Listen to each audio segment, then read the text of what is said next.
Hey guys, Noel here, and it is Saturday night, and while family is asleep, it has been long overdue since we did a live stream for the Noel ComiX YouTube channel. So, yeah, right on. I uploaded the last live stream. I was experimenting with doing some screen capturing with the phone. Still want to see what we can do with that because we can get like overlays and all that kind of good stuff. But actually, speaking of overlays, I forgot to grab the a Sonic overlay or a Goku overlay. So let's do that right now. Here, what can I see what we can choose here? Hang on here. What do we got here? All right, where are we going here? What do we want here? Let's do our usual Sonic over here. There we go. Hi, Sonic. Get down there. Sorry. Wee. Okay. All right. There we go. Sonic now disapprovingly looking at us here. Fun. Good for you. Bad for me. My mom got me a gift card for the PS5, so I thought to myself, cool, I'll go and buy the new Capcom Versus collection with it, or at least get a nice chunk of change knocked off it.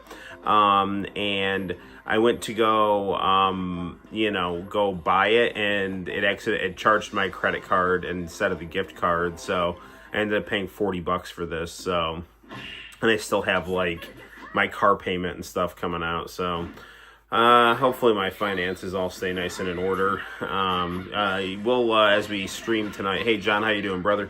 As we stream tonight, I'm sure we'll see. The game room's moved around a little bit. Got some new monitors, a couple new connections going. So good times. I don't know what was going on with AEW Dynamite tonight. It was like an hour and a half instead of 2 hours long. So I don't know exactly why that was. They did a nice little tribute to Mongo McMichaels. How are my finances anyway? Well, they're about as good as a public school teacher's can be. Fun fact also about me, I'm a robot now, so I didn't wrap my fist while I was doing my punching bag, my willy bag workout in the backyard, and I threw was in a 45-degree angle stance. I threw a jab and a left hook, and when I threw that left hook, I felt like a weird kind of like not good sensation in my kind of inner wrist, kind of like a backhand in between my index finger and thumb area, and I could put like really like no strength behind it. So I messed up some ligaments apparently. The good thing it's not broken though, so I did get some x-rays. So right on. I don't know what else is going on. I do want to get into some gameplay. Every weekend, I always want to play Cosmic Fantasy 2, and then I never get to play Cosmic Fantasy 2 because I'm always either like, just kind of puttering around the game room, just kind of doing, I think once you reach a certain age, you like to do like the equivalent of gardening. And for me, the equivalent of gardening is just testing out different connections in my game room and getting, finding, old new monitors and stuff like that.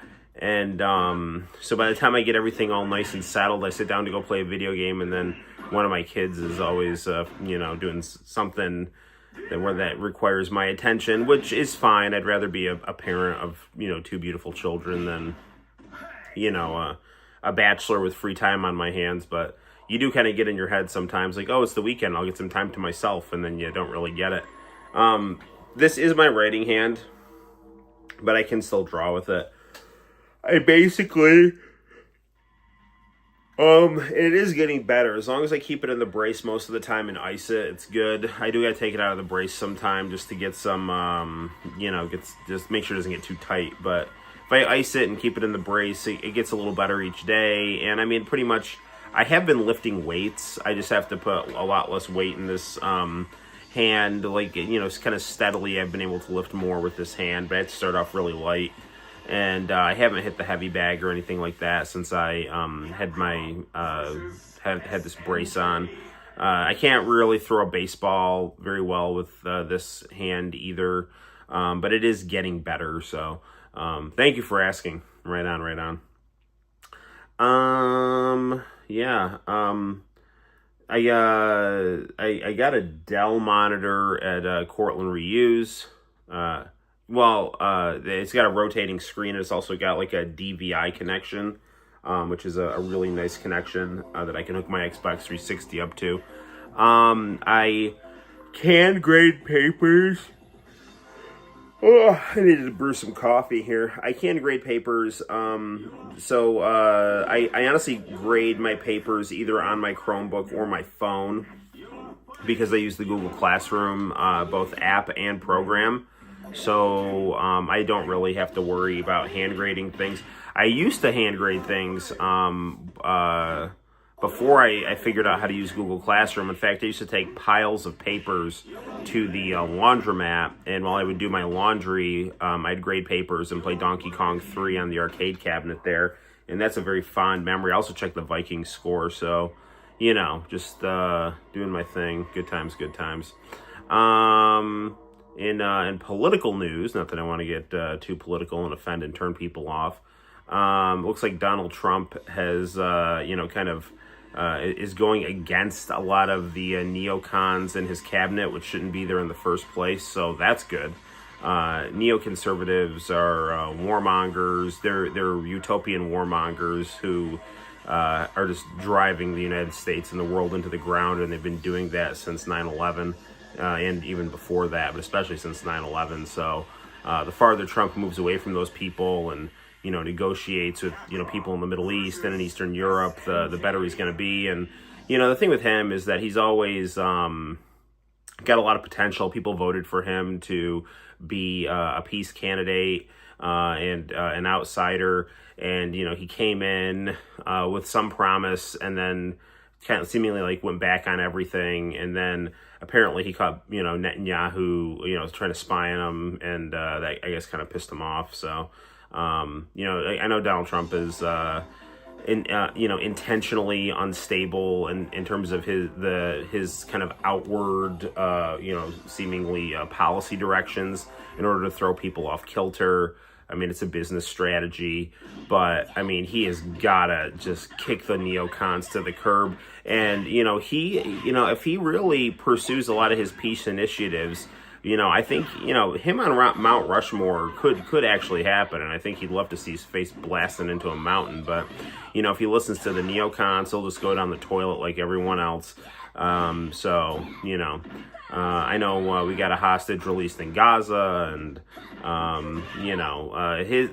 Trump's Gaza plan is not good, to put it mildly, but at least he's saying he doesn't want to use the military to displace the Gazans. He's like, oh, it's terrible there, you gotta move, I'm gonna go build a Dubai over there, and it's like, all right, whatever, but you can't force people off their land if they don't want to go. But I guess he's gonna make the deal so sweet they can't say no, which is not gonna work. But really what they need is a two-state solution over there, and I do think Trump could get that done if he gets serious about it. I know a lot of his more pragmatic anti-neocon people in his administration, like Witkoff, they're trying to demonize him, and Hegseth and people like that. They're all trying to demonize, and they'll try. They're like, Qatar is now the new Russiagate. They're trying anyone who's got successful leverage in getting peaceful solutions in the Middle East and kind of derailing these neocon utopian wars that are trying to kind of geopolitically, shape the world while there's still some malleability in the aftermath of the Soviet Union. Any movement against that in the Middle East, you're now just working for the Qatar government. It's just total bullshit.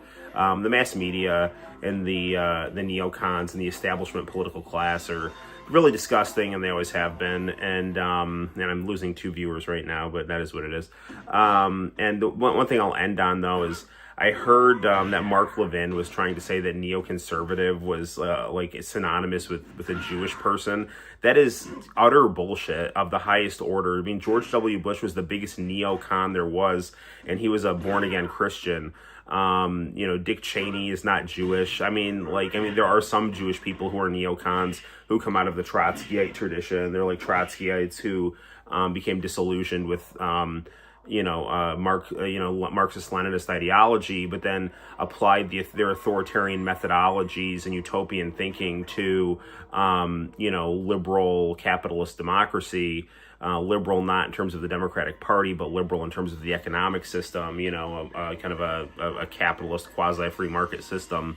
And yeah, some of them are Jewish, but I've never ever heard anybody, think of a neoconservative person as an exclusively Jewish person. That's insane. And as far as I'm concerned, it's just people who are neoconservative, imperialist, utopian lunatics trying to insulate themselves from criticism by calling you like a racist or something, which is right out of like old Soviet agitprop. That's all these people have is old Soviet agitprop that it's just like call your enemy some like a racist or a Nazi or something like that, which incidentally the freaking identity politics left does too.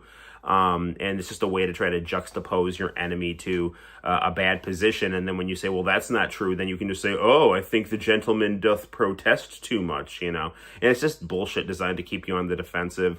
Trump does the same thing, but not with, calling you a racist. He'll just call you a loser. And then when you would go to defend yourself, it's like now you're playing his game. I mean, it's a pretty, it's a crude manipulative tactic that people in power use that nobody should fall for. Anyway, right on. Why don't we, I've got the Japanese version of Capcom versus SNK Pro. I got this collection because I have these games, a lot of them. Actually, I think all of them. But some of them I have on burned discs, like Rival Schools 2, the Dreamcast version. I have Street Fighter Alpha 3 Upper on the PSP, but that is a smaller screen that you have to try to blow up. And I do have Capcom versus SNK Pro, but I have that on the PlayStation. I do have a burned copy on the Dreamcast.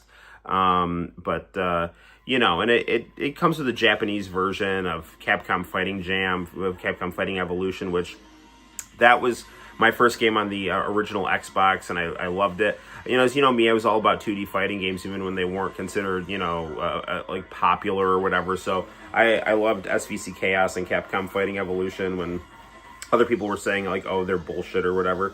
I don't know what else. This has Plasma Sword 2, which I do have on the Dreamcast, and I've got my review of that on the channel's actually gotten a good amount of views. So right on, have fun. Let's go check out some Capcom versus SNK Pro on the PS5, and we'll see where this stream takes us in terms of what we play. I do need to get to some Cosmic Fantasy too, but let's just play some fighters. Those tend to be a little better for the stream. Incidentally, hopefully you enjoyed the Radical Dreamers read along. I think it might be fun for us to do some of that as well. Let me know in the comments in the chat what you're into. Right on. And here we go.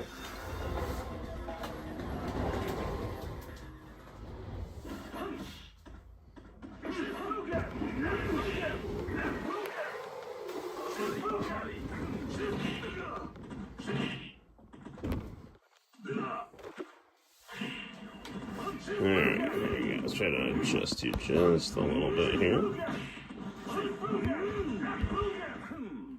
Alright, there we go.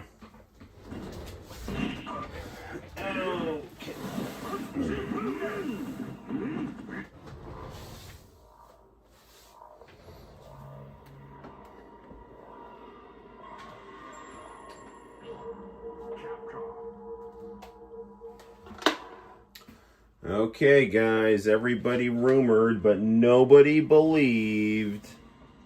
Oh, wait, is my screen backwards? Let's fix that here. Hold on. So because this is, I think, the first stream I've done... Sorry about this. I'm going to have to get my finger in the lens here, because I'm looking at my my screen here and see that my screen is backwards here. Flip front facing camera. There we go. Oh, yeah, that should be much better now. So let's get down to it. Here we go. That's better.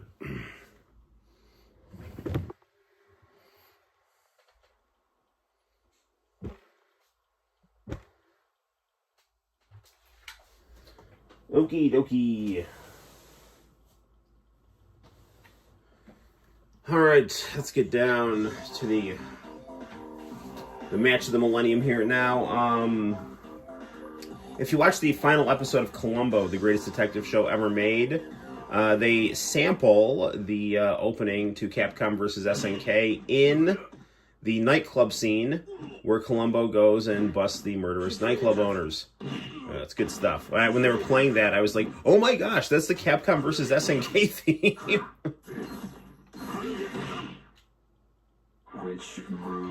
Which groove do we want to do? Eeny, meeny, miny. Let's go with the Capcom groove. Although I do like the Shinkiro artwork better, but... Form up your team.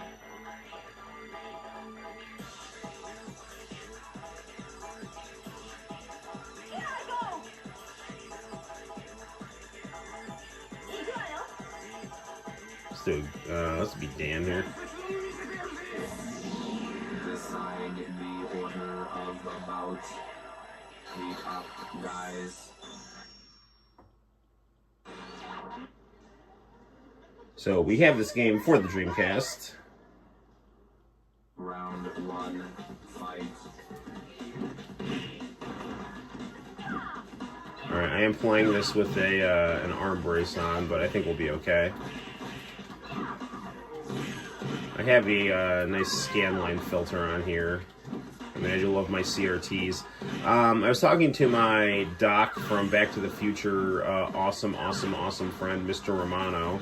I have a early Sharp 2001 Aquos set, and I'm gonna move Sonic down a little bit here. Round 2, fight.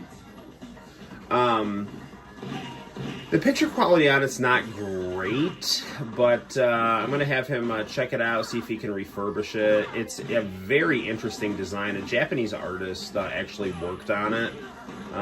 So it's got a very, it's got a handle. It looks like it's from the future, as imagined in 2001. So it's good stuff.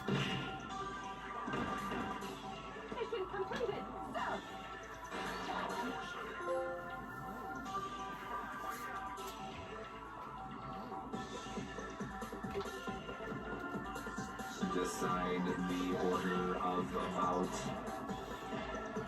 Show me your best. I love the bezels on this here. Good stuff. Now this... Round 1, fight. Wait a minute. Let me see the music settings here. Is there... No, that's display. Sound. Internal resolution original times 2. What is times 2?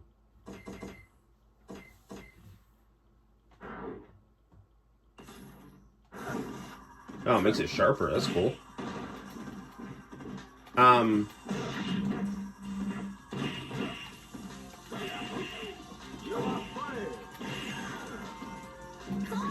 Well, I wonder if there's a way for me to put the original the Pro version had like the actual Capcom music from like old school SNK and Street Fighter games here.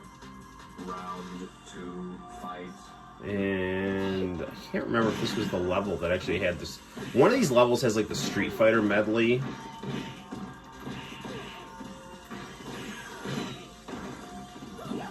But maybe that was just a PlayStation exclusive.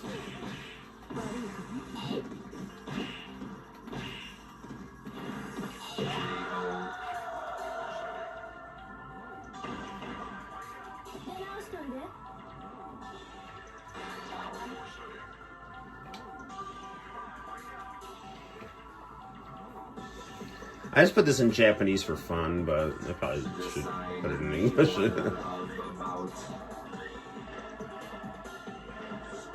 This will be a future legend. Now, this should have the Art of Fighting music. Round 1, fight. Yeah, there's got to be some way to mess with the soundtracks here. You know, I'm gonna check something out here. Game settings here.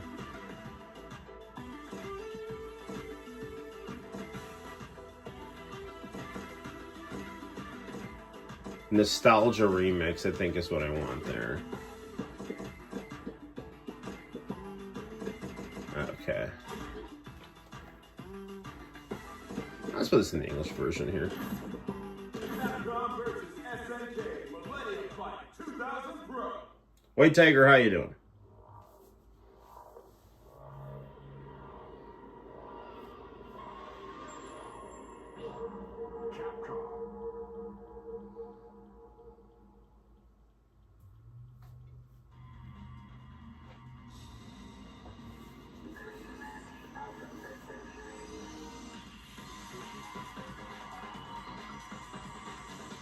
Yeah, this so when the girl from Cleopatra 2525 is like walking into her boyfriend's nightclub on Colombo, that's what this is playing.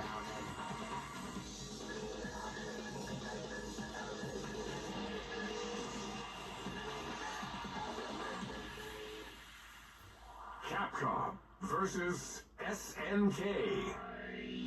Let's get down to it. Which groove do you like? Let's with the SNK group. Form up your team.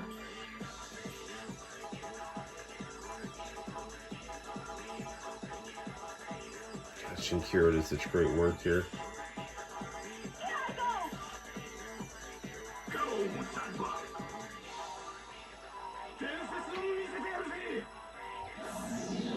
Decide the order of the bout.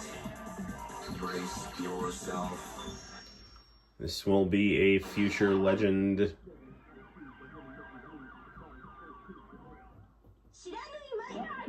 Round one. Yeah, there we go. Yeah, it's the final fight level. So that's awesome. It lets me put the old music in.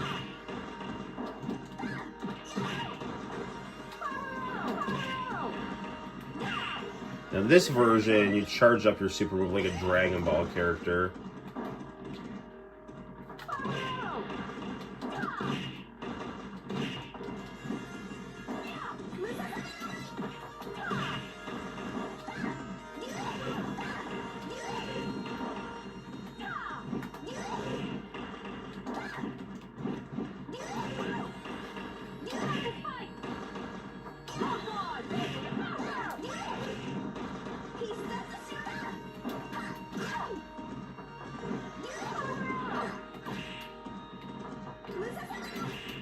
There we go.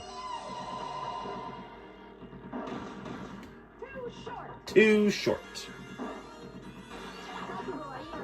Round two, fight.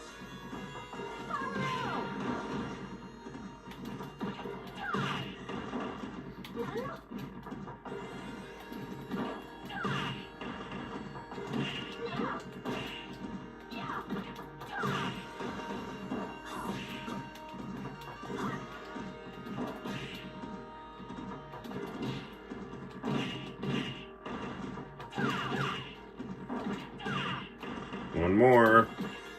There it is.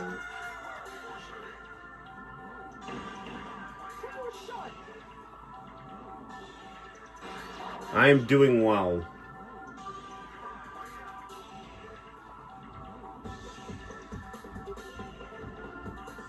Decide the order of the bout. Brace yourself.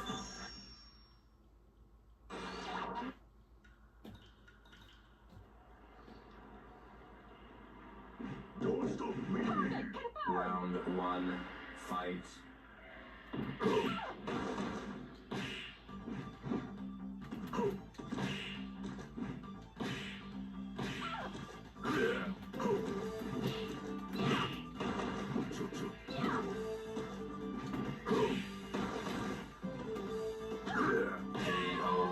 Alright, some of my boxing skills there. I am down. Round 2, fight.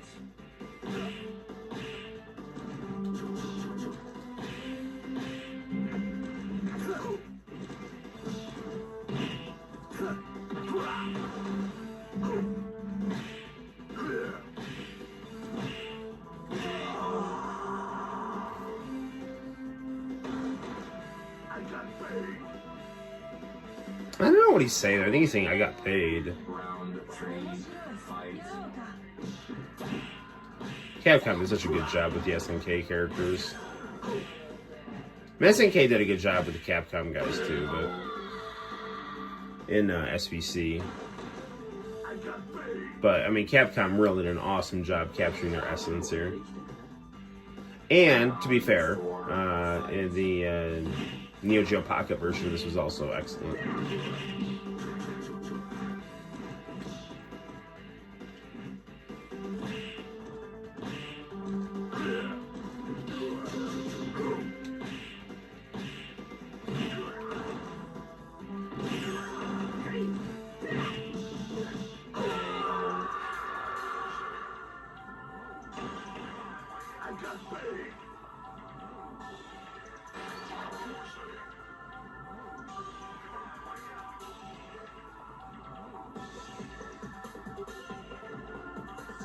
Decide the order of the bout.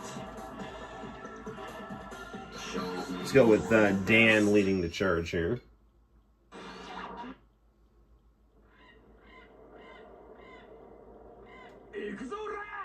Round 1. And this art of fighting fight here.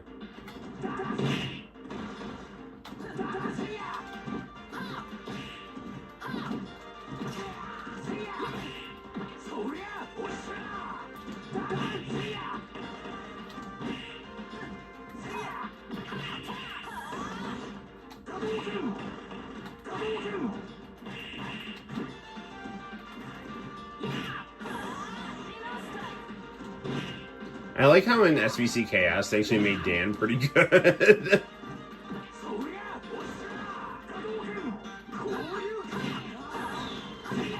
He's not bad here.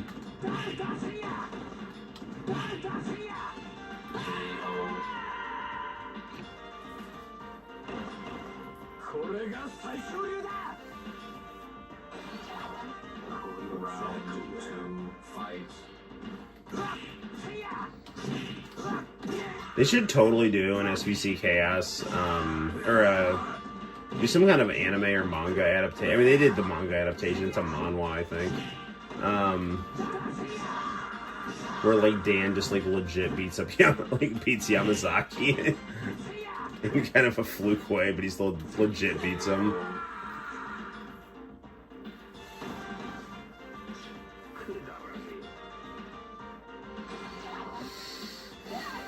Round 3, fight.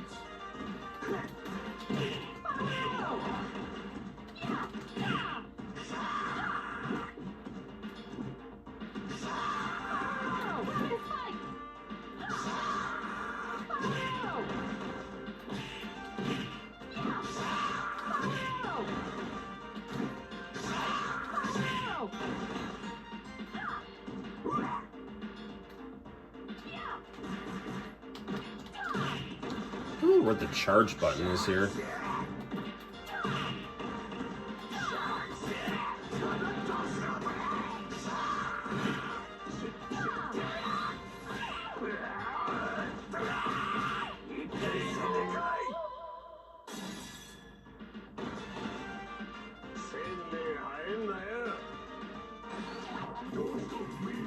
Final round, fight.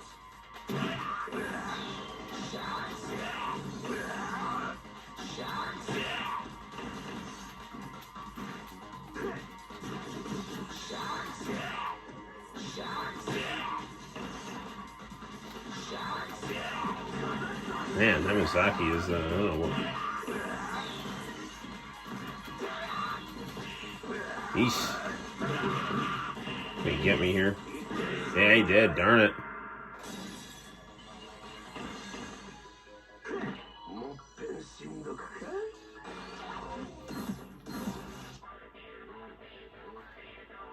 Which Which groove to form up your team?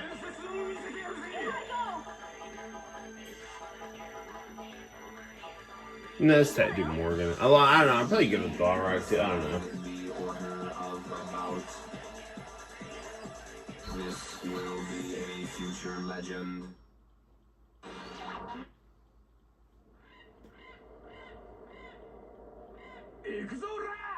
Round 1, fight.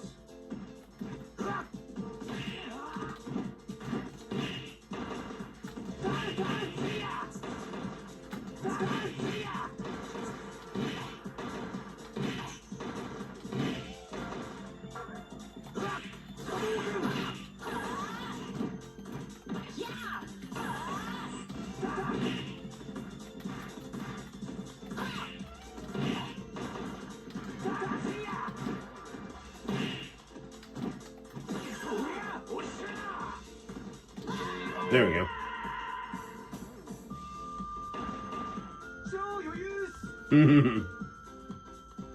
Nice with the Yuri ending. Alright, now time to get my revenge here.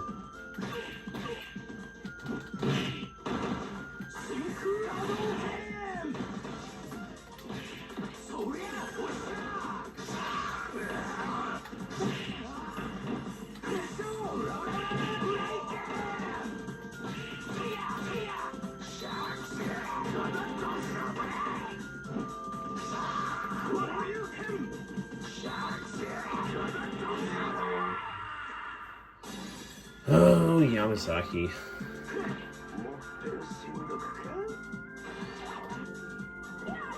Round 3, fight.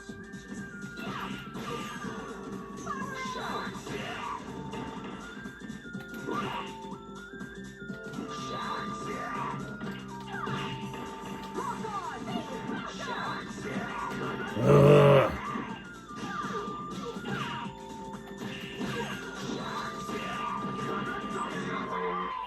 Oh man, I had better knock him out with Morgan here.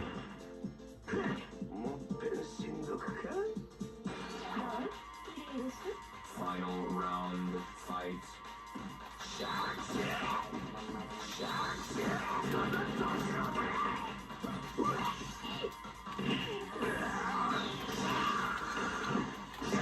There, I got him.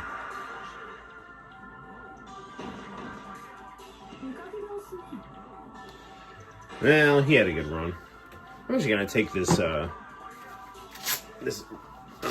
brace off my hand and wrist. I think it's kind of hindering my gameplay a little bit. Now that it's off, watch me lose terribly. This will be a future legend.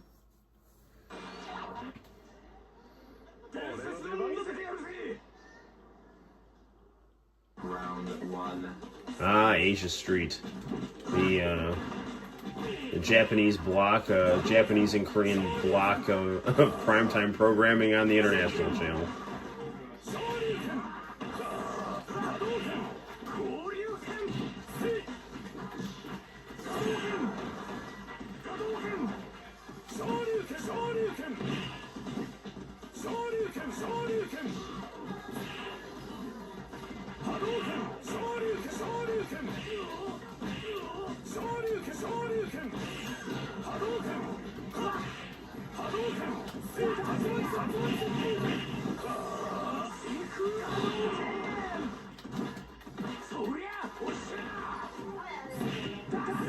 Alright, way to go, Dan. Way to show them how they do it in Street Fighter Alpha.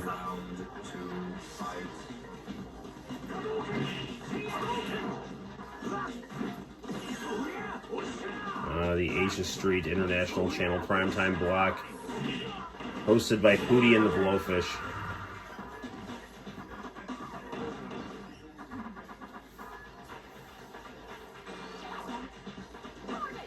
Round 3, fight.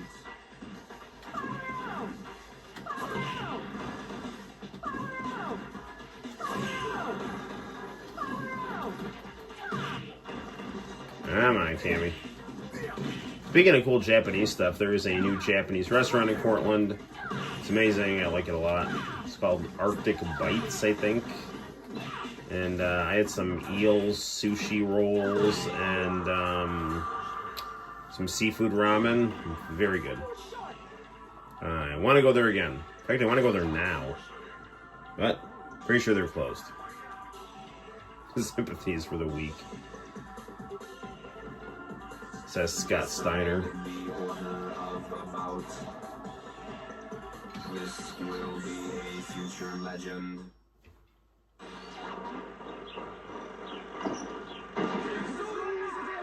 Round 1, fight.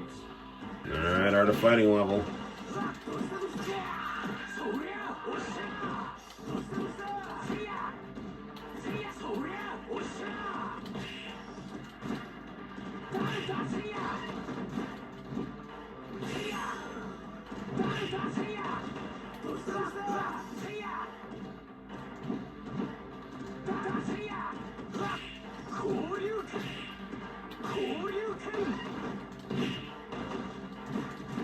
Got Edge from rival schools in the background there. Takuma screaming at us to get out of his dojo.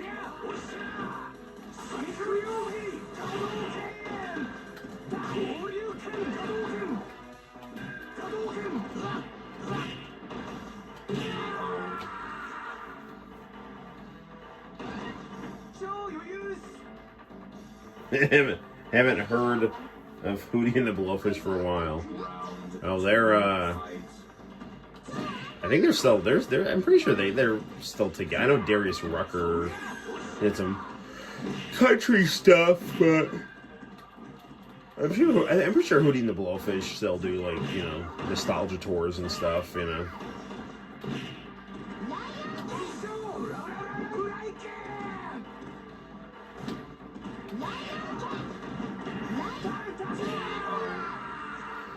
Oh, Yuri.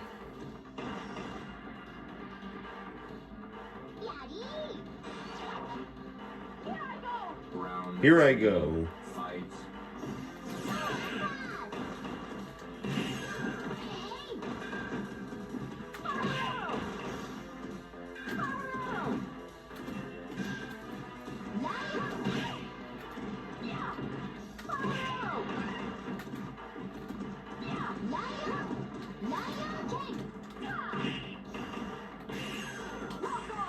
Destroy Knucker. I think that's what she says.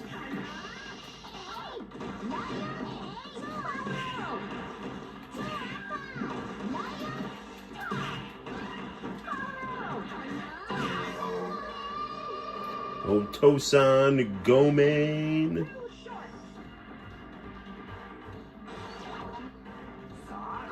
Yeah, Ryu's cool. Or Ryo, I should say.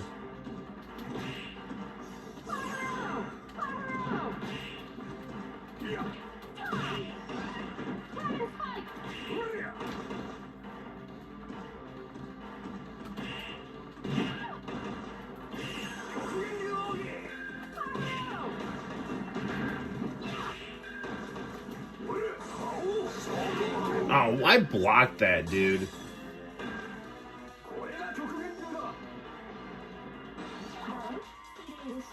Final round, fight.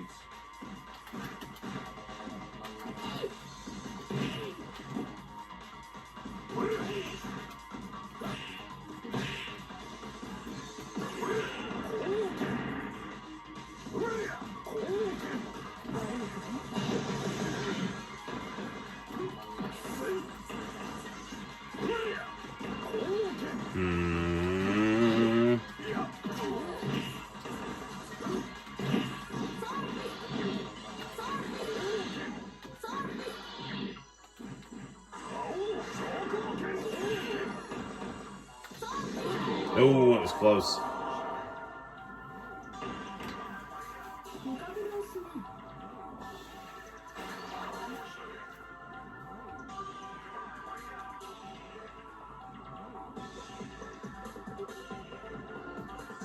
Decide the order of. Oh, let's save the best for last here. I'm best with Cammy out of these guys. Best.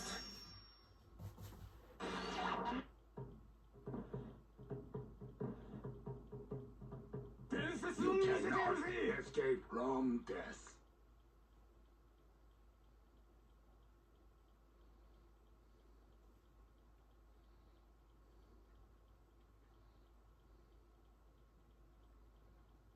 Round one, fight. Man, I love Geese's theme music.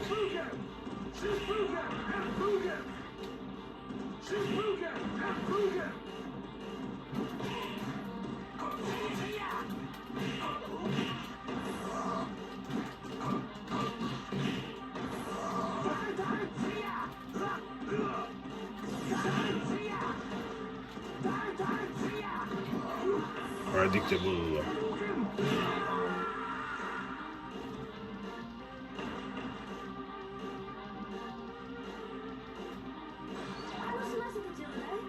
Round two, fight.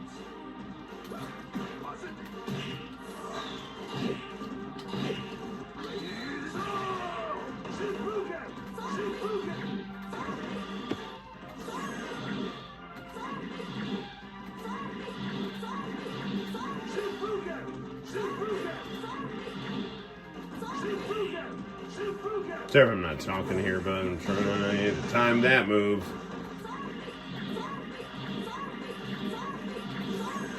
Yeah, I don't care. Yeah, we are spamming whatever we need to win here.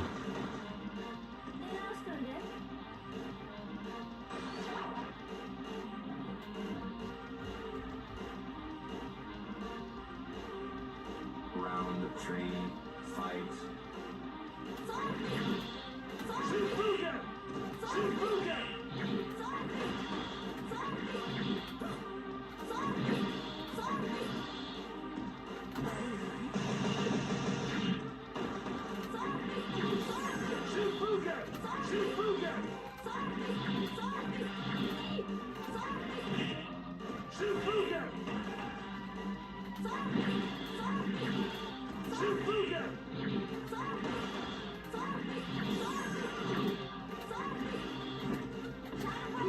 Damn it!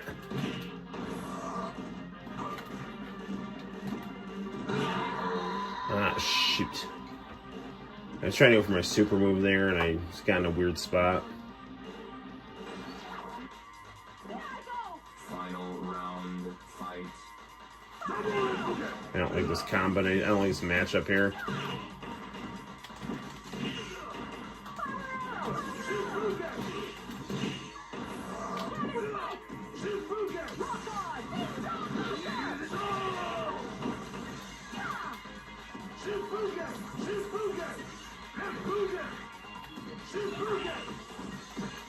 Oh, I got him though. Well, at least we did enough damage with Morgan. That's it, Cammy. Give the people what they want. The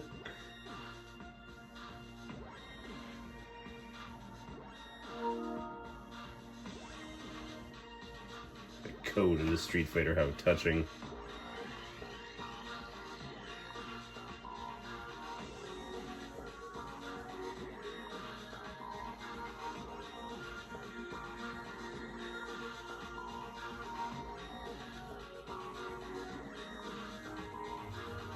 Oh, geese. Always falling out of skyscrapers. Really gotta work on that.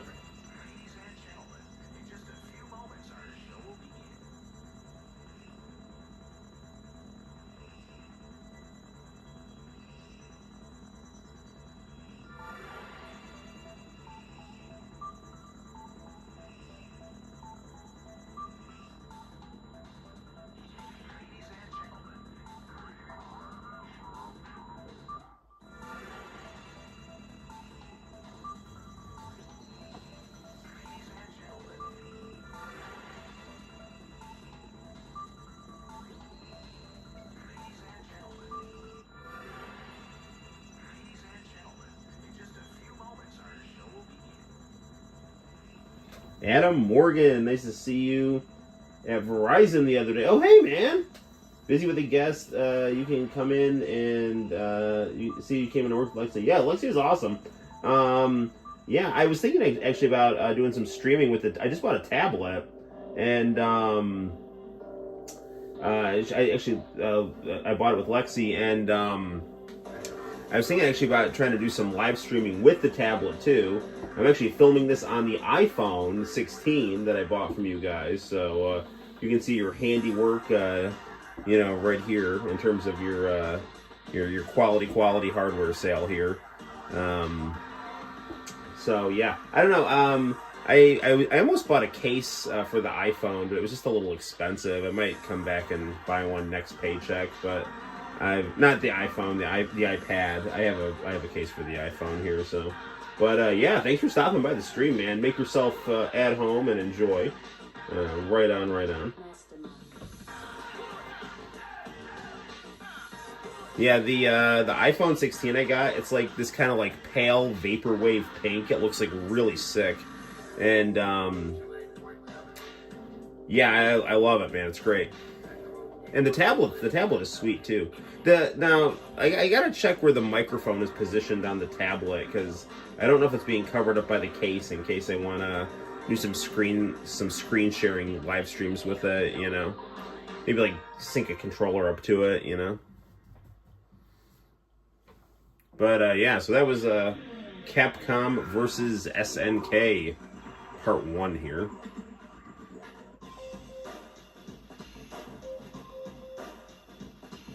Yeah, Lexi's cool. I taught her daughter. She's her daughter's also cool. Well, I knew that Lexi had to have been the girl's mom that I taught, because like they legit have like exactly the same face. it's like you're either a clone or the mother of this child here. Cable looks good, and come in, I'll hook you up with a heavy discount on the case. Ooh, thank you. Well, I mean, like, what do I say? Do I just come in there as like, Adam said he'd give me a heavy discount on a case?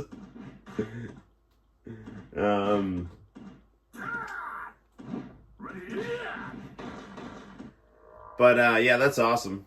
Well, like right now the tablet is in, it's like in this kind of foamy case. I came in and I had Lexi put a screen on the tablet because I couldn't get my screen protector on without air bubbles. And with her nails, she was able to actually massage out any air bubbles that were on when she put hers on. All right, I want to check out Project Justice here.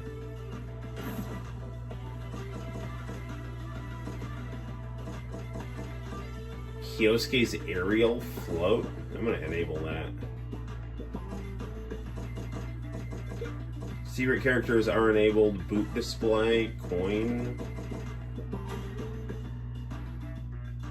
Just ask for Adam and either I'll be there or my rep will call me. Okay. Sweet. I'll take you up on that, man. I really appreciate that. Okay. Now, I have a burned version of this game on the Dreamcast, okay? But I have not played a version that is not on an awkwardly spinning burned CD, so I'm pretty excited to play this game and play it in English. Rival Schools is one of my favorite games, and here I come with the dad jokes. Okay, good times.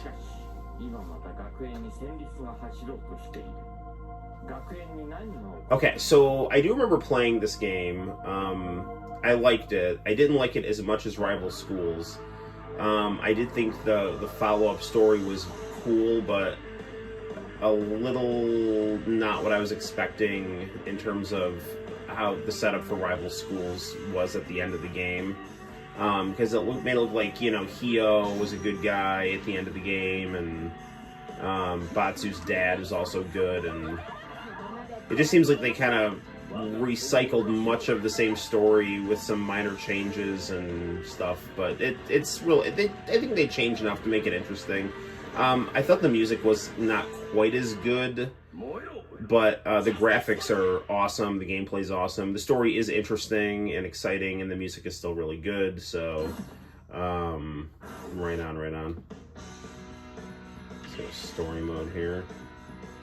Now, I just want to kind of experiment with our display filters here. It does look kind of cool. Although, do I want fake scan lines? Sorry, I don't mean to be derailing things here.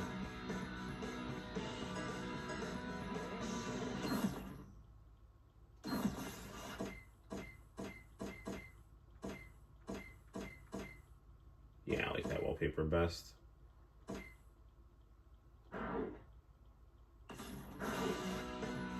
Alright. Ooh, Batsu and let's go with these guys here. Hey Noel, when will you and Santino break the Sonic game like you were doing? You know, we'll do some Sonic gameplay soon.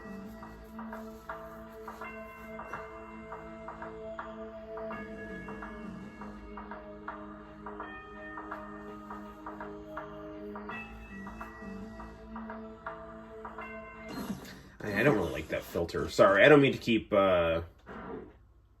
just messing up with the flow of the stream here. Okay, I think this one's good. Let's go with G. G seems to be a good crisp scanline filter.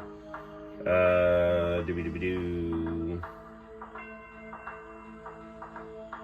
We're gonna find out what's going on behind these vicious attacks here.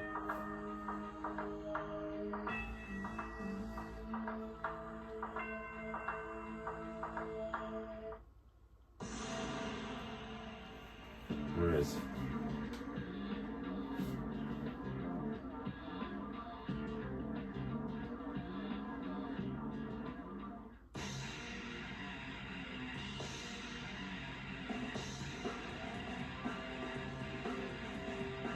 I love these like Japanese video games where like all the junior high like the students all look like they're all on like, you know, these teenagers are all like 40-year-olds on steroids or like, you know, like 20-year-olds with giant breasts. You know?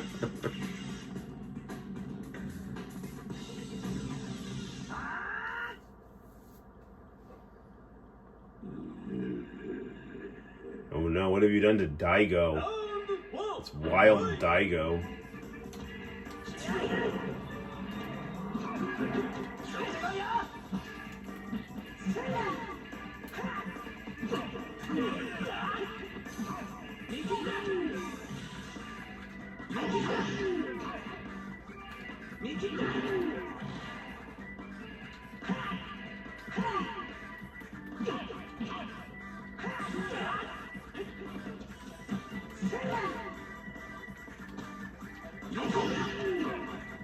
Just trying to readjust myself to the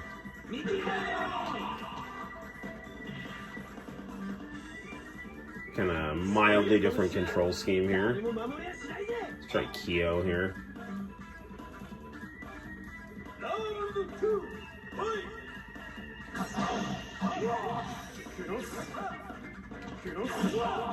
I love how when people like their attacks collide on this game, you get that cool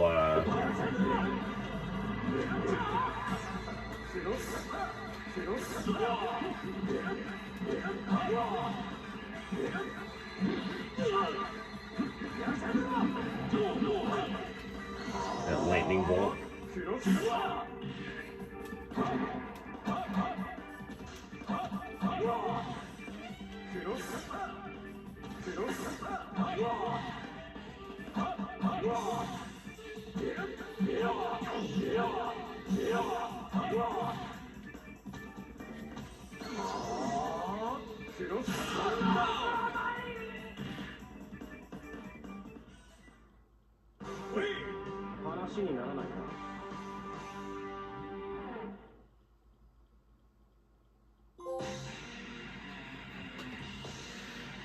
Is that the best you can do? I truly expected more from the emo blast. I'm going too fast here. Shut up, who are you?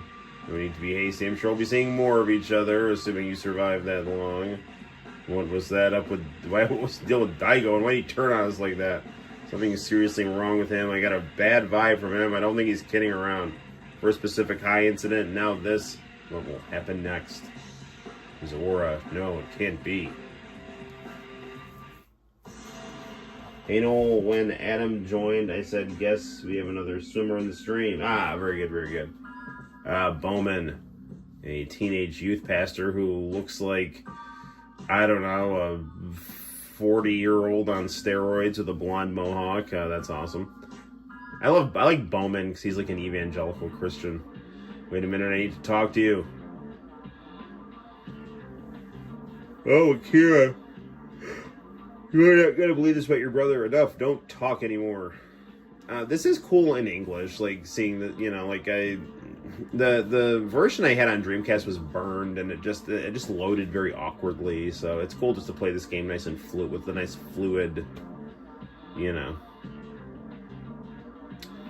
Plus, this game was like very, you know, expensive to buy online. I honestly did not know this game even existed, or I would have bought it immediately on the Dreamcast, because I had a Dreamcast. I bought Capcom fighting games all the time. I bought Plasma Sword on the Dreamcast. I bought, you know, Street Fighter 3 on the Dreamcast. So, you know, the less like well-known games, like I still bought them. I didn't even know this game existed. Until like years later, I found out there was a, you know, sequel, and by then like they stopped making Dreamcast. So.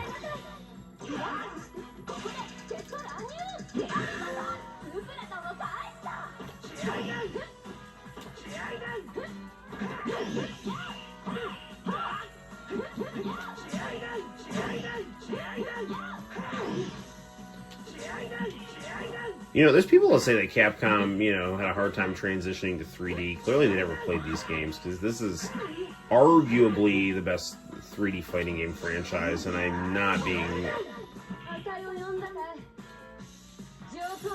I'm not being hyperbolic. I really love it.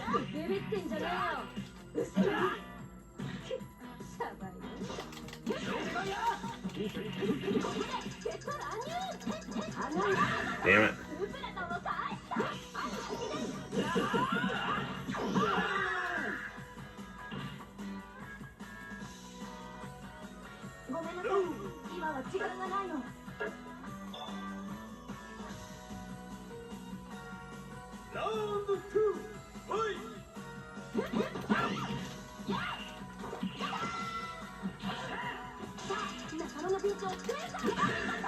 Damn it.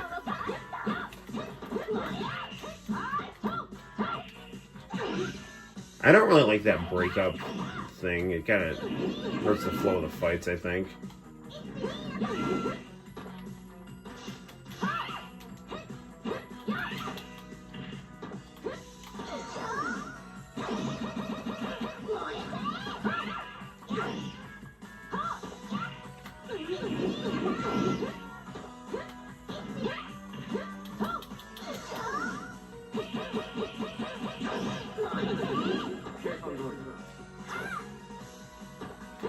Just love this kind of nice music.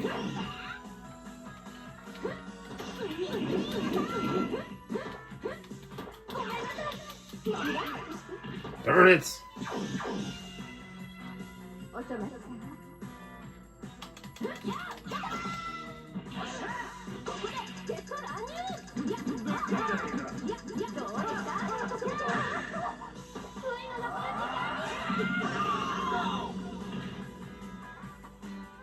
There we go.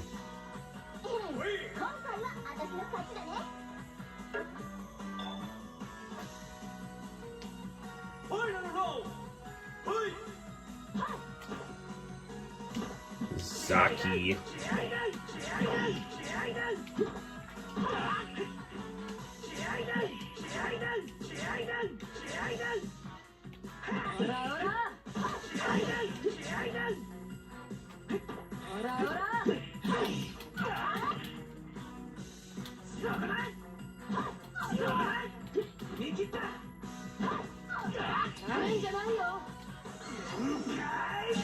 There we go.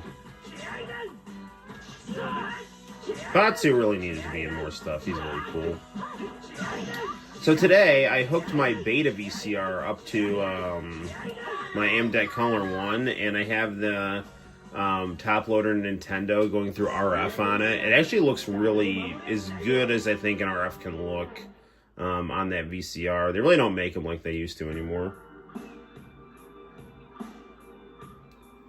Batsu, are you okay? You disappoint me. Where's your high spirits? You can't be the real Batsu. He's a better fighter. This is a waste of time. See ya. This is so embarrassing.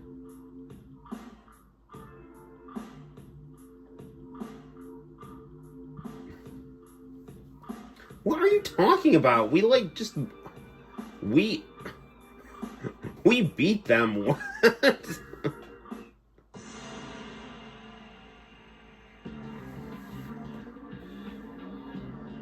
Where did Batsu go? I do like these kind of...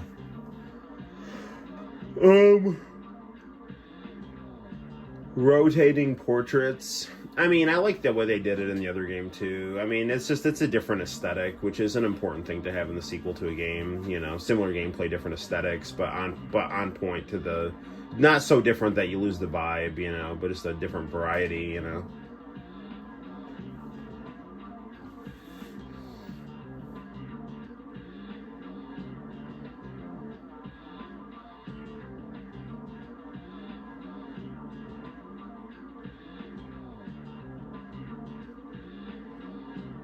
We'll have to settle this disagreement with our fists.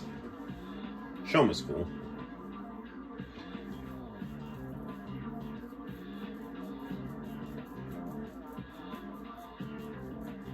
How can you make math fun? Like math. I don't know. I don't teach math. I teach social studies. So I could come up with some ideas on how to make social studies fun.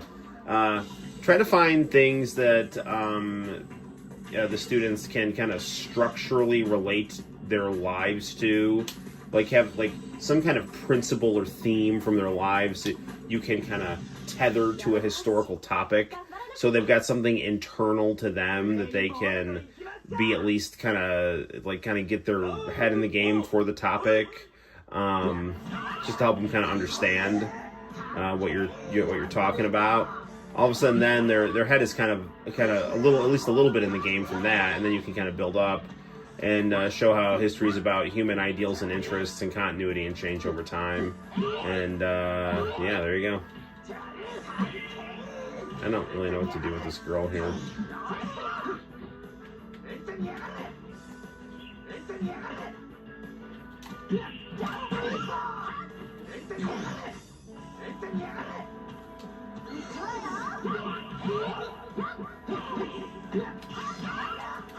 Yeah, dude, I'm not using her anymore. This girl plays tennis.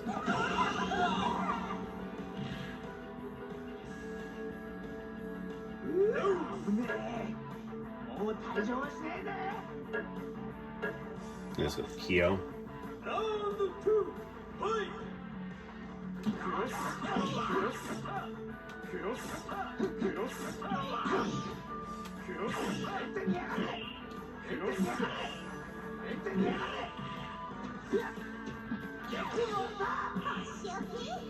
Now that I have this, I really need to get an official version of Fighting Vipers 2, which is another burn game I have on the Dreamcast that just kind of... the CD is a burn CD, but it just kind of spins a little awkwardly.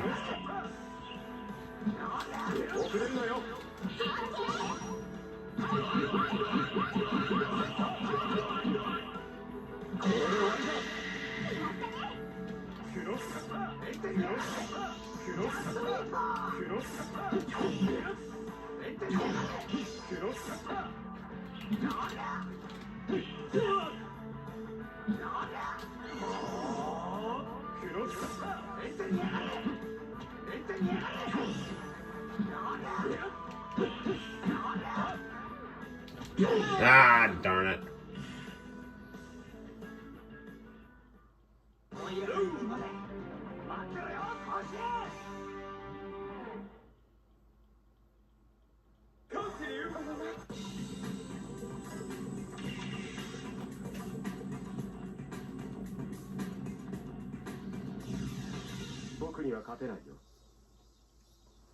All right, Batsu.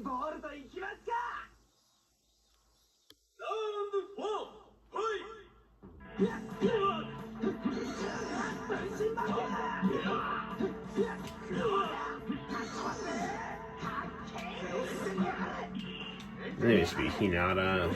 And Batsu, I'm better with Batsu against Shoma because he's got a slower wind up to his moves here, you know?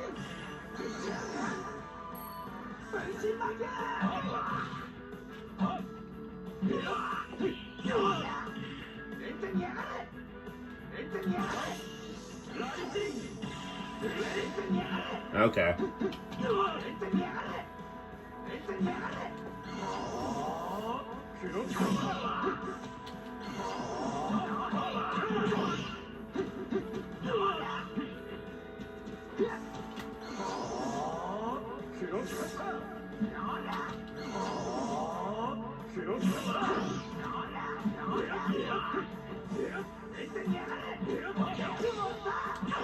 Oh, come on!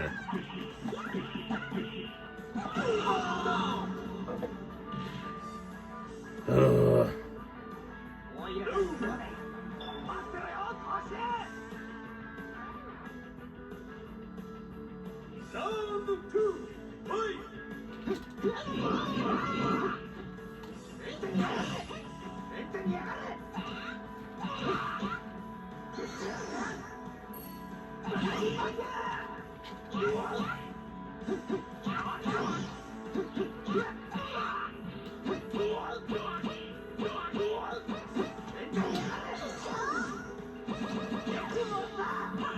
Ah, man, it's too far behind there. I know why Shoma's being a little difficult here.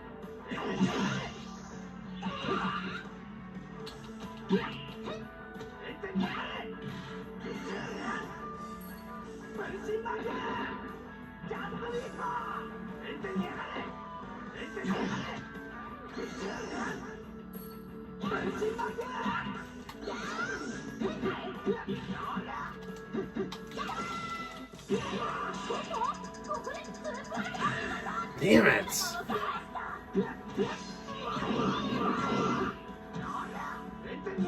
I gotta see if I can turn those off.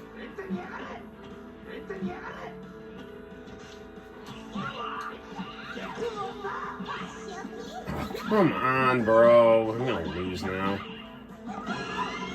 Yeah, whatever. Can there be a class where I just pass everyone?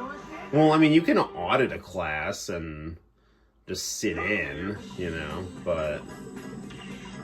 I mean, with my classes, like, the kids really have to not give a shit. Like, I give them the answers after the assignments to make sure that they got them. I let them correct their tests. I mean, really, like, I do everything I can to help them, you know, and if they just don't care, then that's on them, you know. Like, if they don't care to correct their tests or care to get the answers that if they got things wrong the first time, you know, then it's just on them, dude, you know.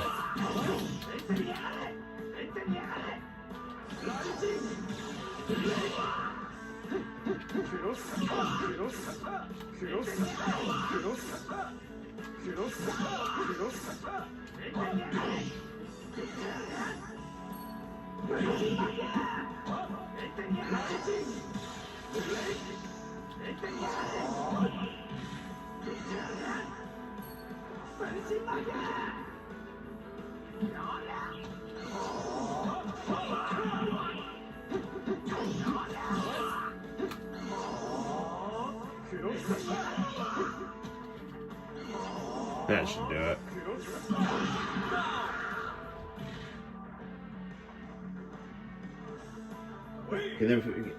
Can there also be no grades and just be games?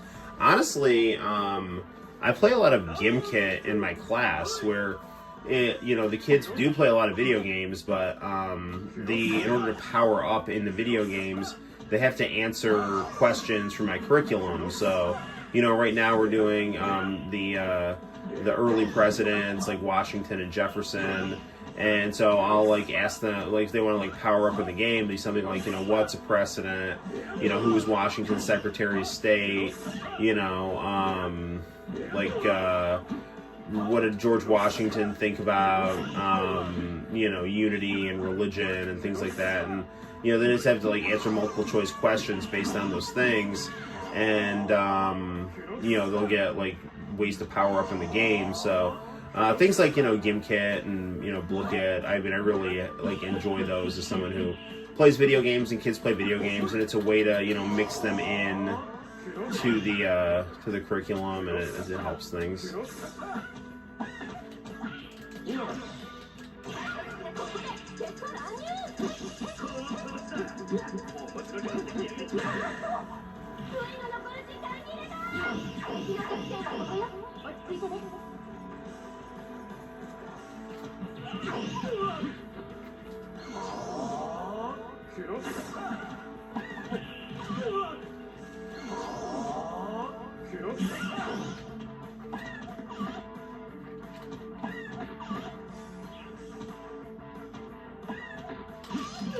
Oh, come on! I tried to do my team-up move to her. Let's tag in Hinata here.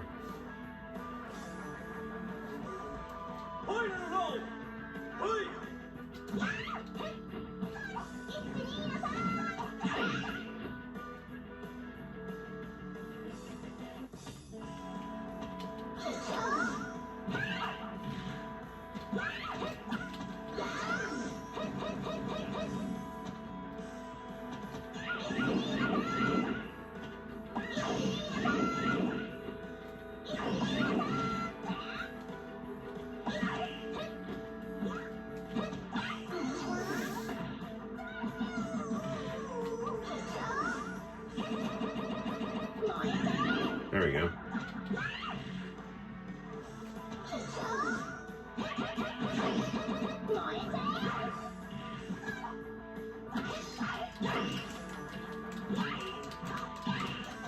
Dude, I am hitting my move here.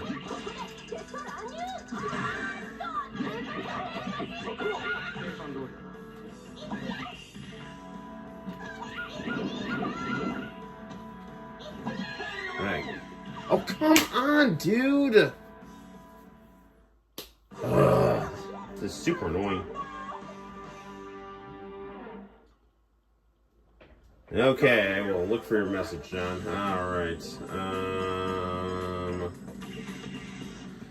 I should probably put this at a lower difficulty. It's too late, and I'm... whatever. Not good enough at this game here, apparently. Although I was quite skilled at the original rival schools.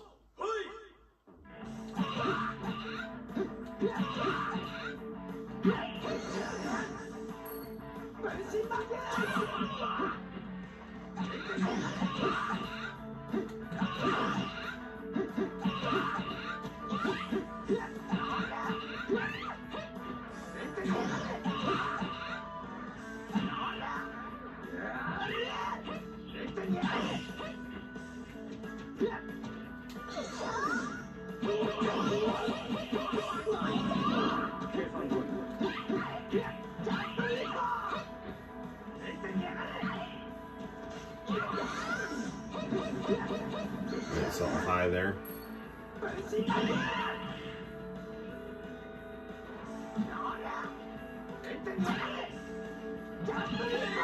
Oh, come on, dude. If I can't win this, I'm just gonna play a different game. Or lower the difficulty, just because this is getting a little late here, so... I'm just gonna go with Hinata here.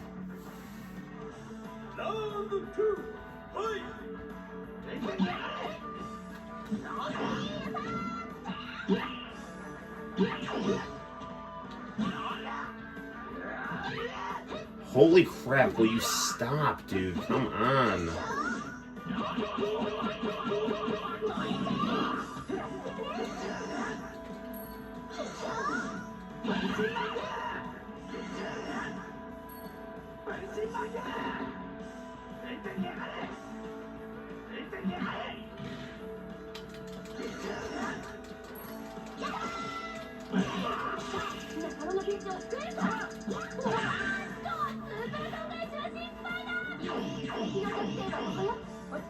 Dude, that gives me like no life. I mean, it's like a little bit, you know.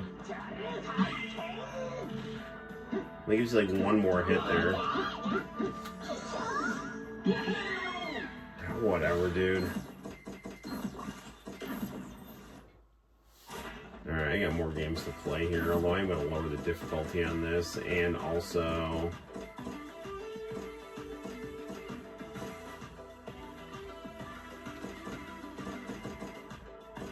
boost display. I guess there is no way to turn off that,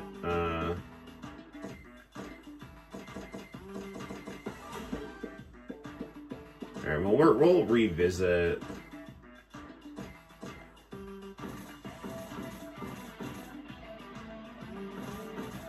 I do want to. I'm curious to check out this game here. Graphic content on. What graphic content?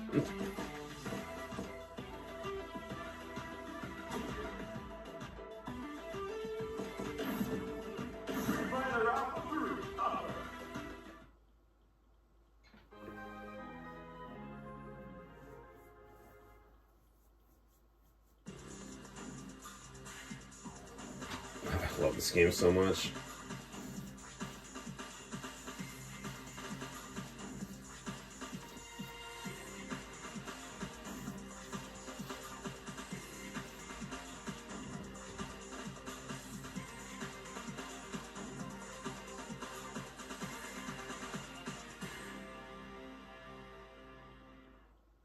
Street Fighter Alpha 3. All right, let me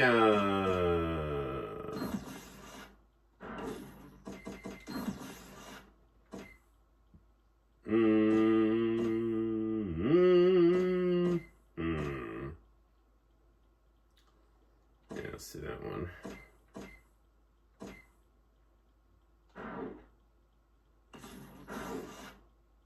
Okay, I like this one here.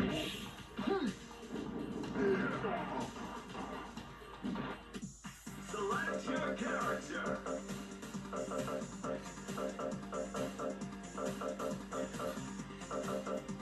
Okay, so this is like the...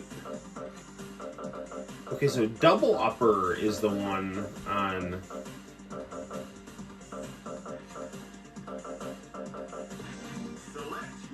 Wait, end up picking Sodom here. No, I don't want to be Sodom here. Can I, like, reset the game here?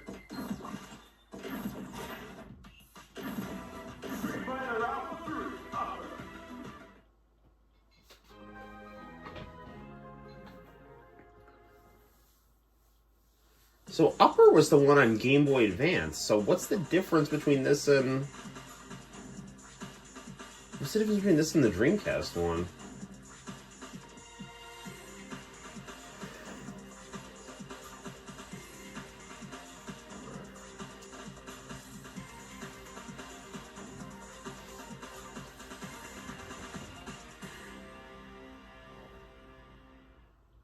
Street Fighter Alpha 3.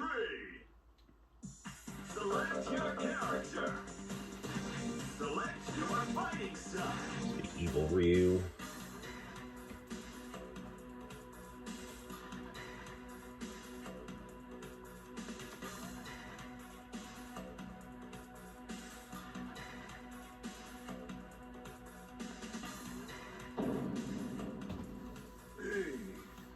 Let's party. Go for broke.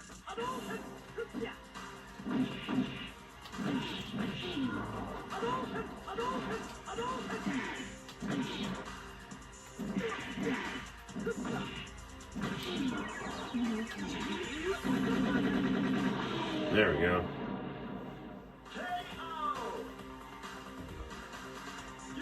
Yeah, honestly, it's actually kind of hard for me to check Messenger because since my identity got stolen on the old phone, I'm like locked out of Facebook on my phone, but I can get into it on my Chromebook. I don't really want to have Facebook on my phone because I kind of don't like it, but I do want to have Messenger because lots of people contact me through Messenger, so...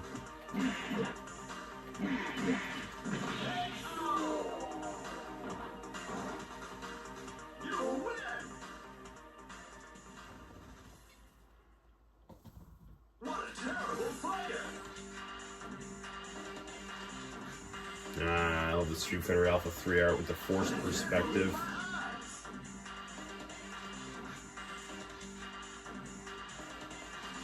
Which filter is this? I like this filter a lot.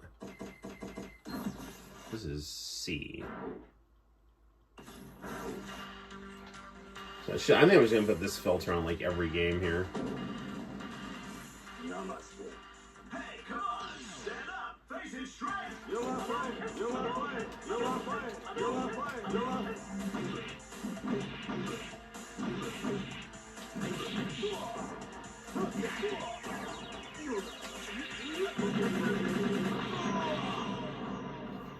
KO!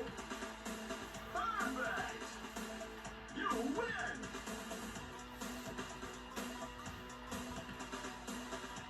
Beat 'em up, guys! Beat him up, guys.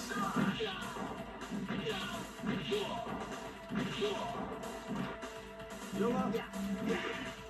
You are fighting!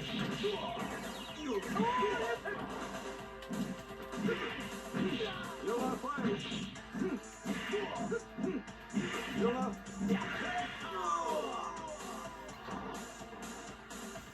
You win!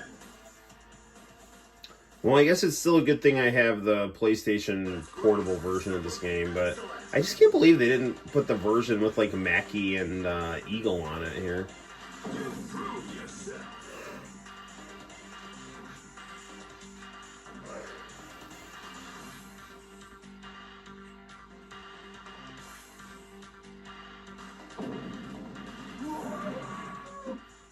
You can't give it up! Go for it, man!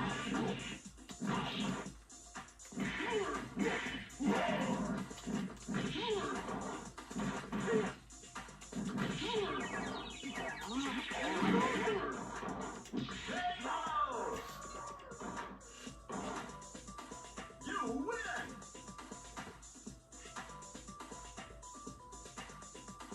Beat 'em up, guys! Triumph or die! Wonka, my first go-to guy.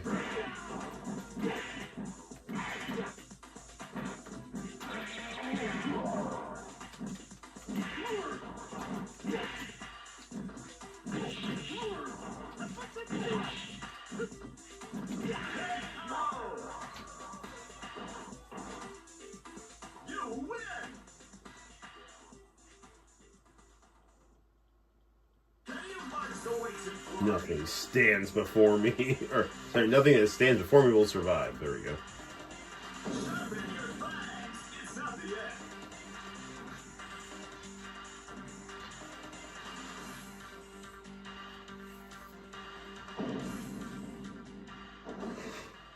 It all depends on your skill. Go for broke.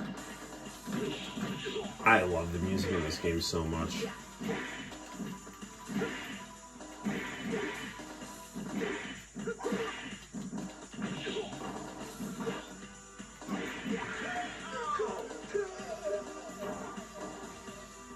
You win!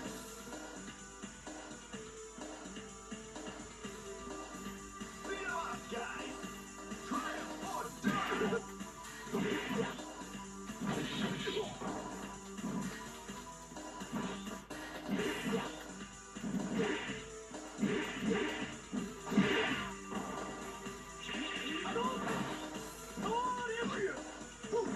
Ah, that's no good. But that is good. You win! Yeah, the world's waiting for you. It's too late to go back now. That's always the evil Ryu quote I always remember the most. Hey, there's somebody who can stop this fighting machine.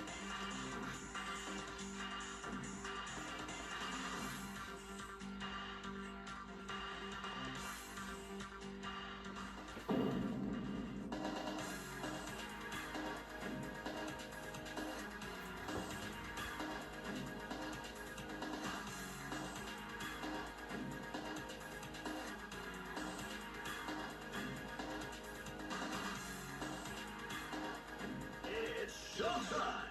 Face it straight!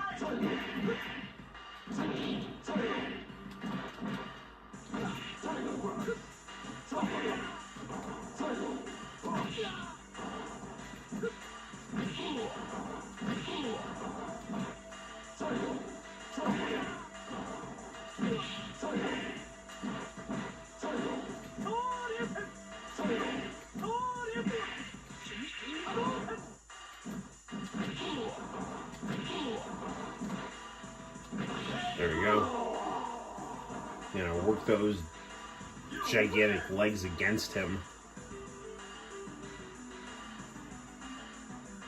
Gonna go to bed. Good night, White Tiger. Thanks for stopping by.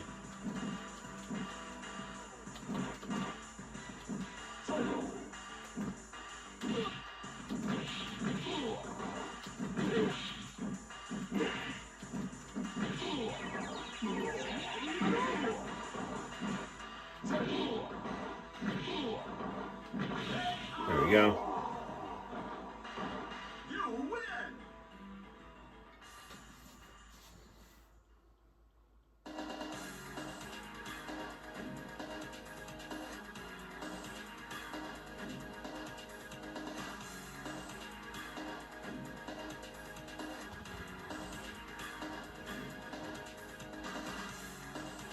You did a great job. Maybe there's somebody who can stop this fighting machine. Ah, Sakura.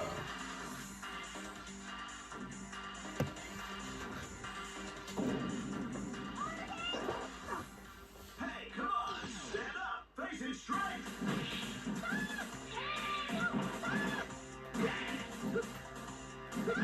Man, I used to play this game so much at my buddy's house.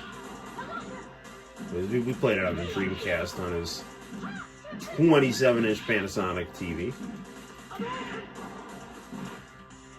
That would like pulsate when the screen where you beat the game would happen.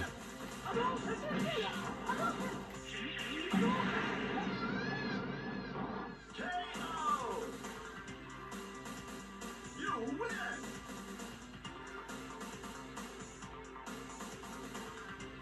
Let's party. Go for broke.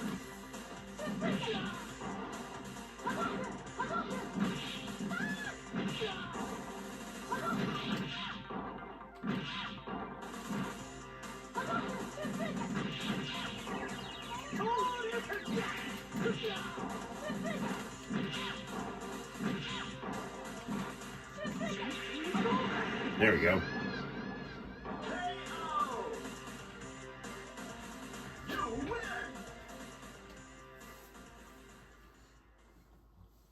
You prove yourself. Sharpen your fangs. It's not the end.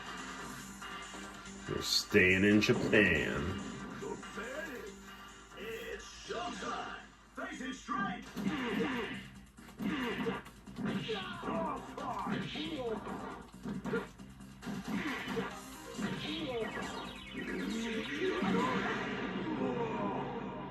KO.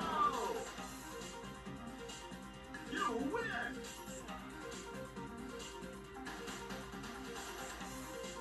You can't give it up. Go for it, man.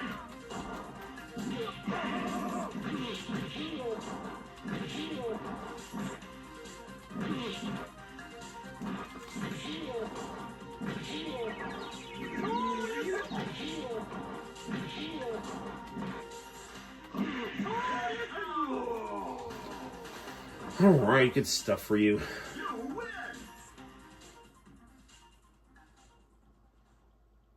That's great. Super. Excellent.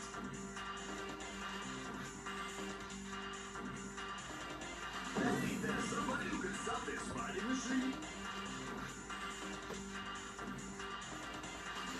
Man, everything about this game, the music, the artwork, the victory poses, just everything, man. It's so good. Face it straight.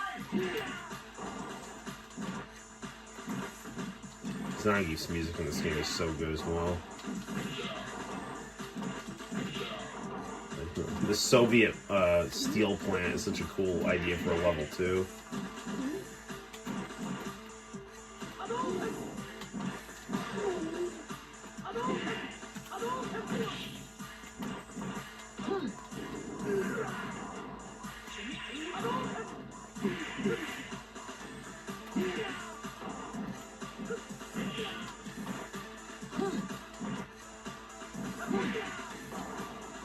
Zangief's always a bad matchup for Ryu, though.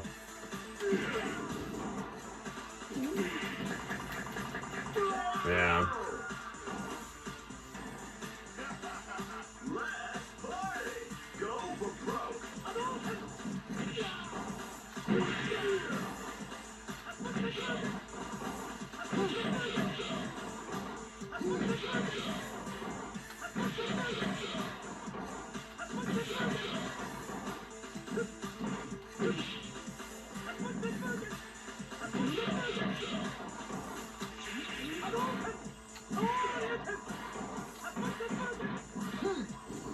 Oh, come on, man.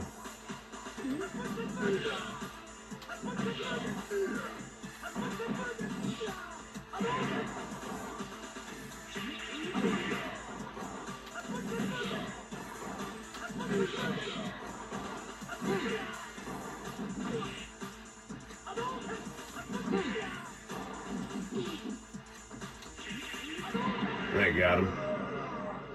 But, like, barely, man. It's like, I'm like having to go all out and I'm barely beating this guy. Get ready, fighters. Go for it, man.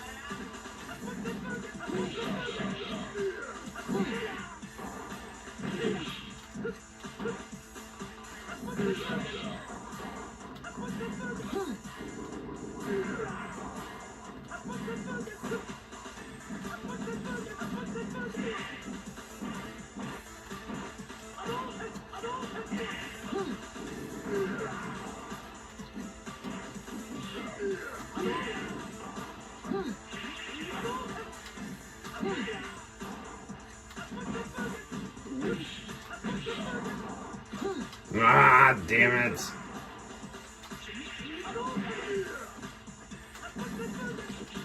Yeah, darn it.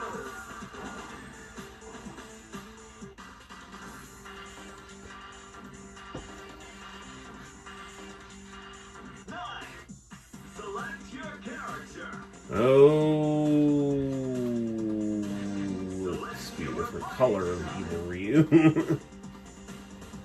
Let's go with the mustard outfit. Maybe that'll help. Nobody blink. Triumph.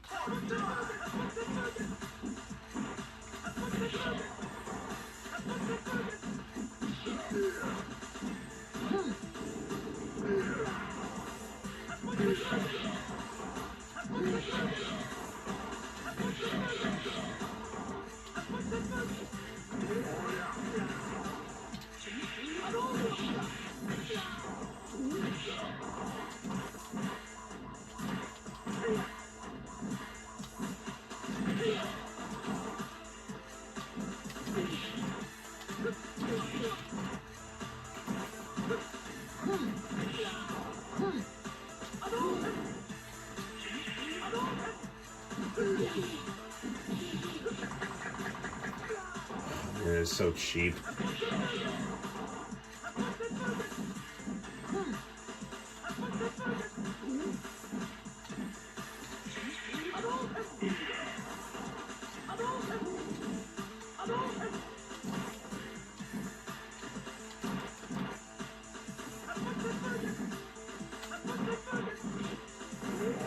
Oh, man, if I just held back a little longer. It's showtime.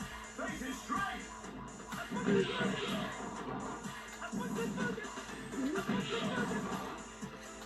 What was that pose that guy did? His victory pose.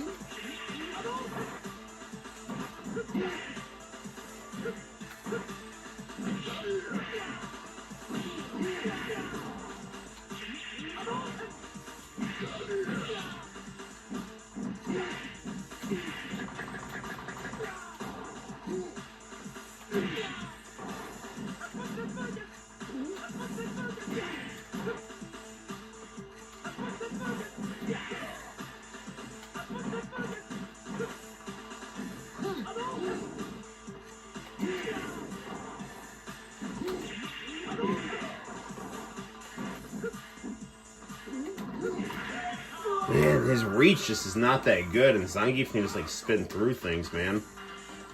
9, 8. Select your fighting style.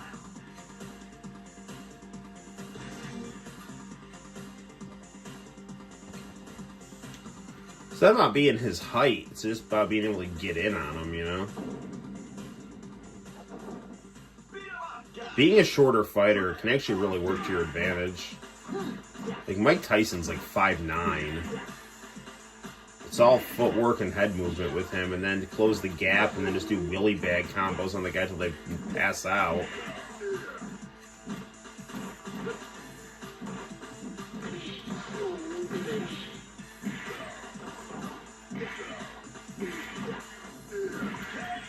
Well, follow my own advice there.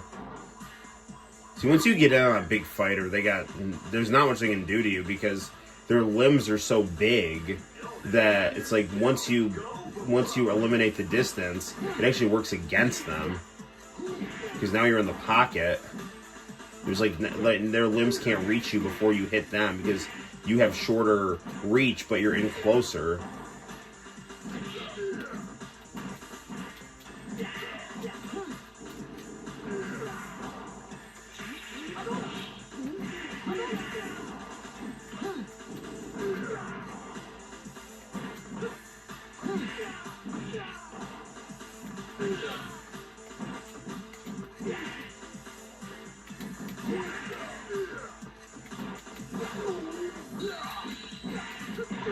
Oh, come on.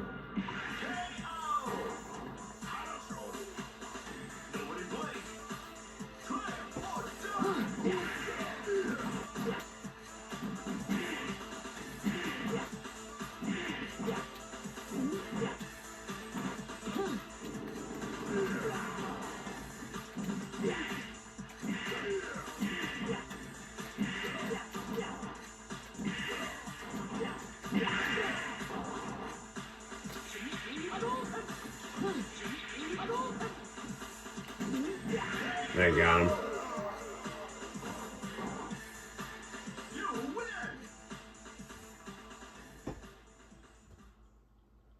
What a terrible fighter!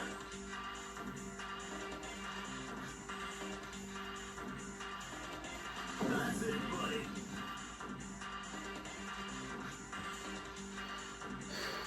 So, Akuma's, I think, Evil Ryu's final boss. 楽しませてもらおう。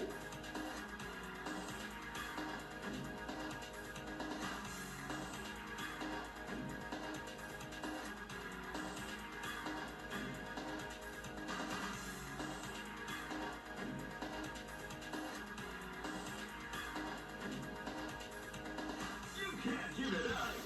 Go for it, man.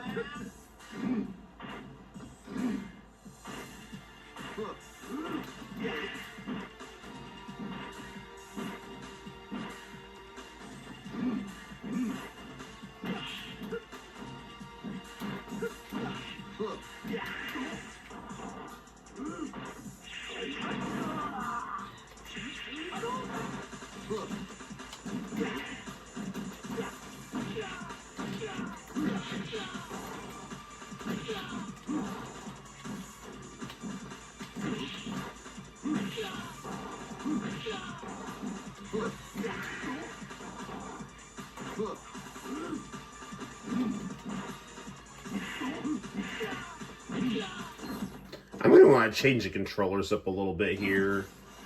Because I want... I'm going to go with... No. Sorry. No, you know what? This is heavy kick. This is medium kick. This is heavy punch. That is... medium punch. Okay. And then R2 would be...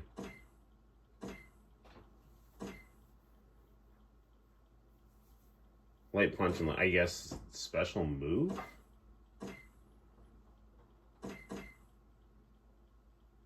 Huh.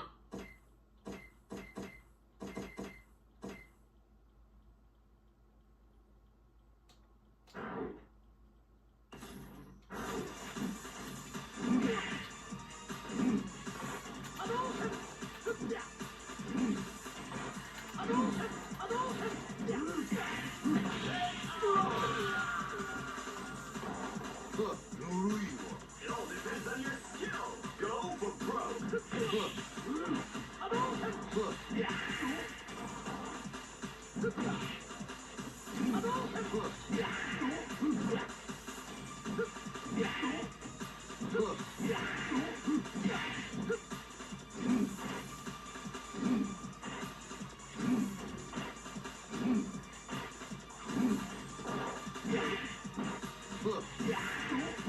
I know he's sitting on this super move. There it is. Okay, that's not right. Okay, I need to...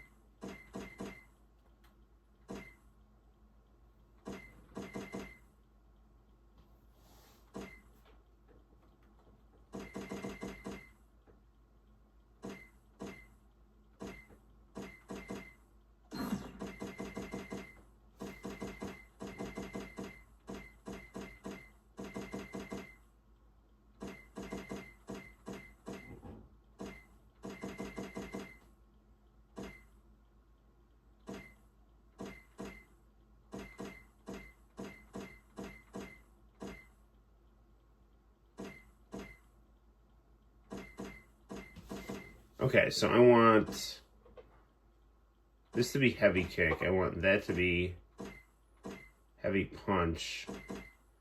I want that to be medium punch. All right, let's try that.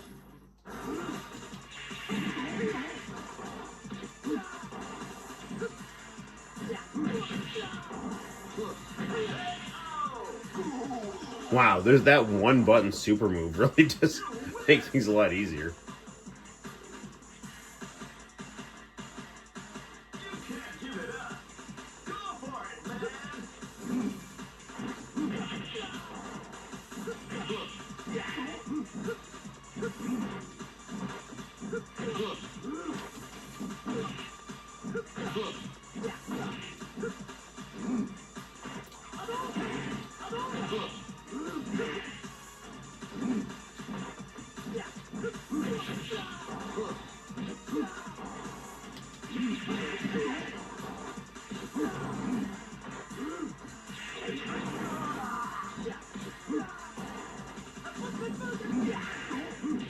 Ah, darn it.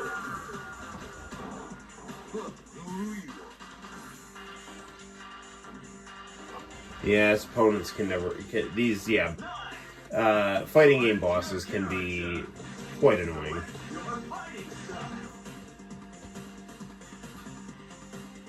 We're just going to be Ryu, who put some dark clothes in his white laundry.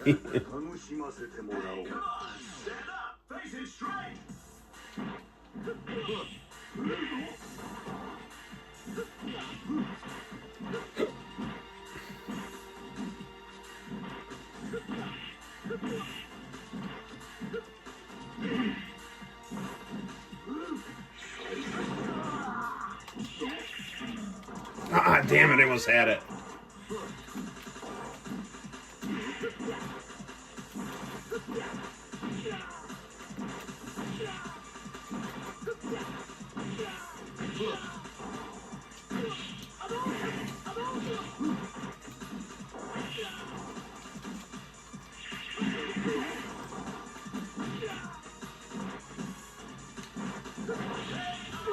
Gosh darn it.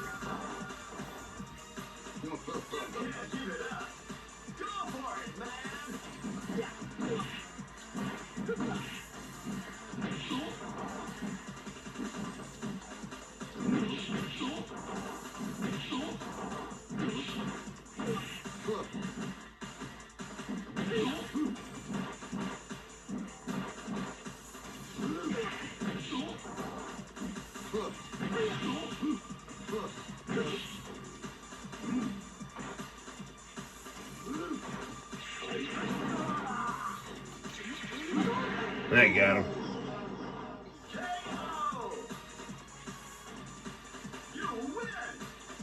Hey, yes is on.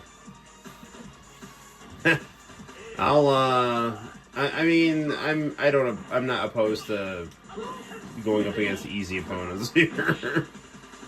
They have schedules. I just wanted to be fun.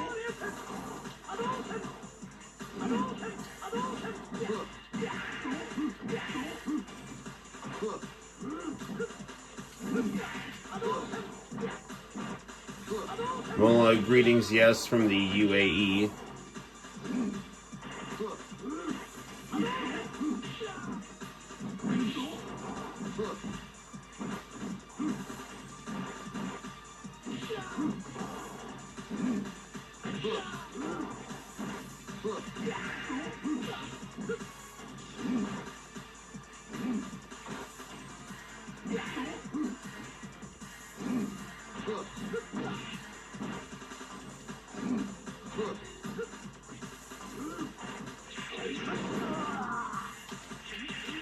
Yeah, I got him.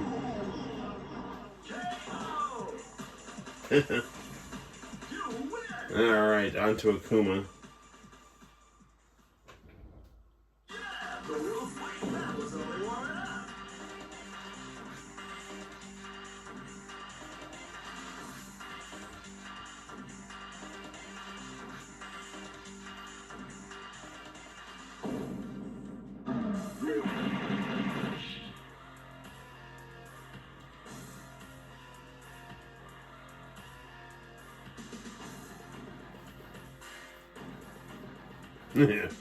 Words don't have any meaning to us. Satisfy your rage and anger and attack me.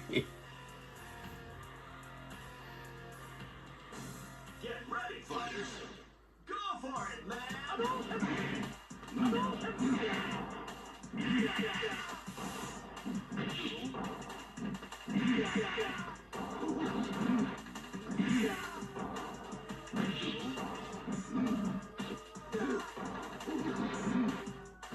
Shit, Akuma.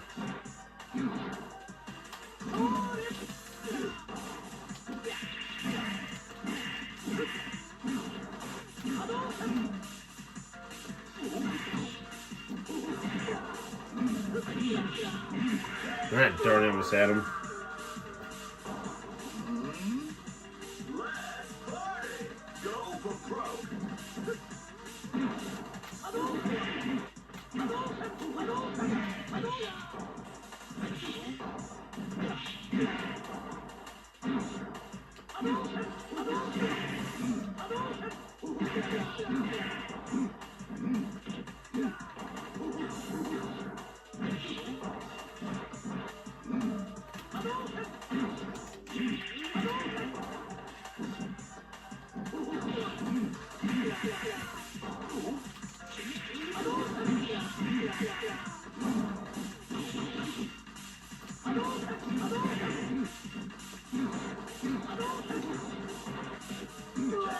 Oh, darn it.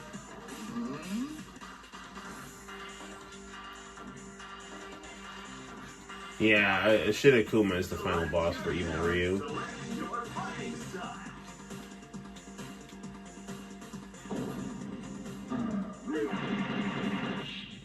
Hey, come on. Stand up. Face it straight.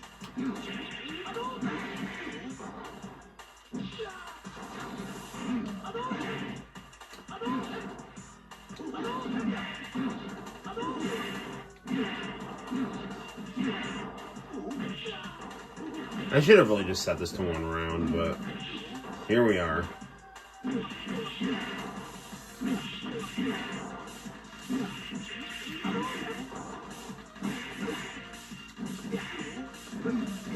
I got him. You win.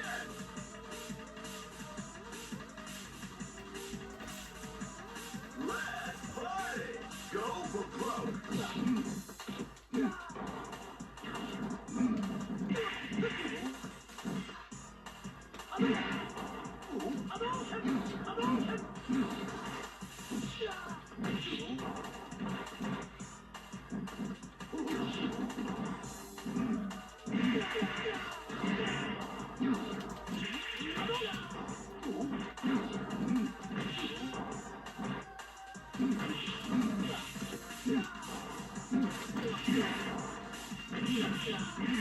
Man, I'm screwed in that corner there.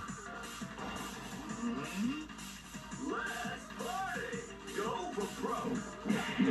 Ah, come on, bro.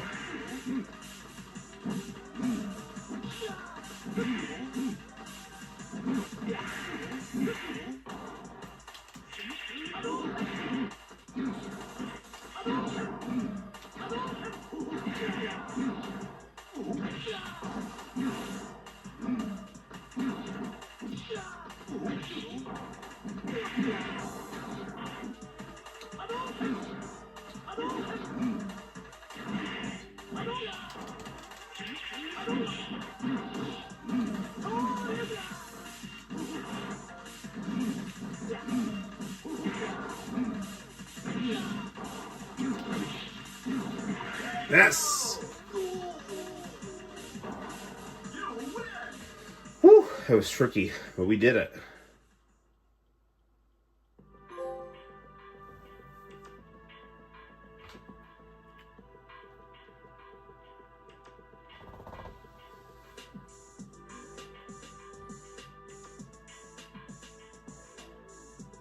My fist is soaked with the blood of death. Ooh.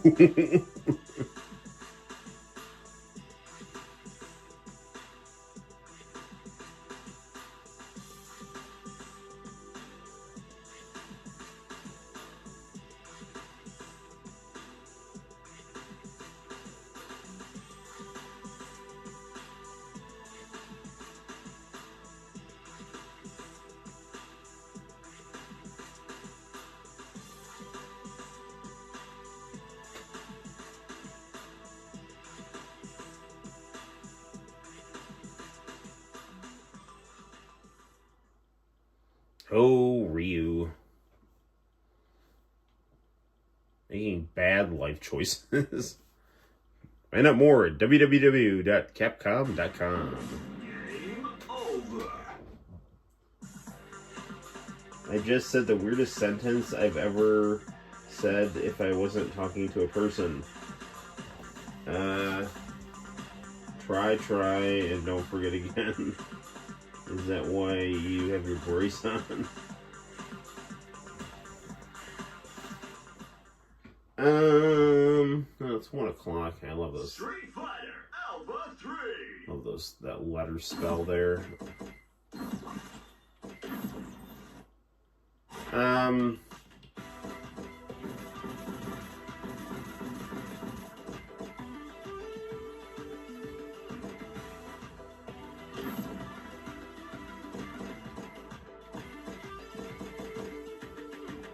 Let's do 1 round here.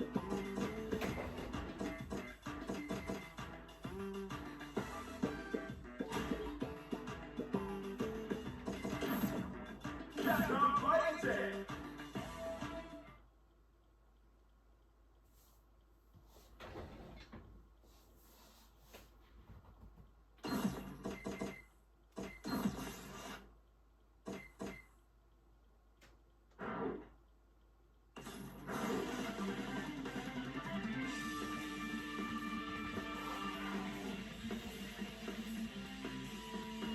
Man, the artwork on this game is really nice.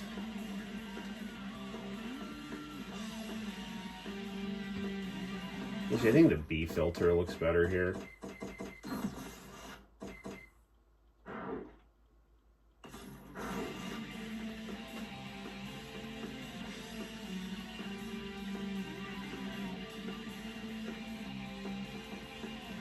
Dude, Shinkiro's artwork on this game is so good.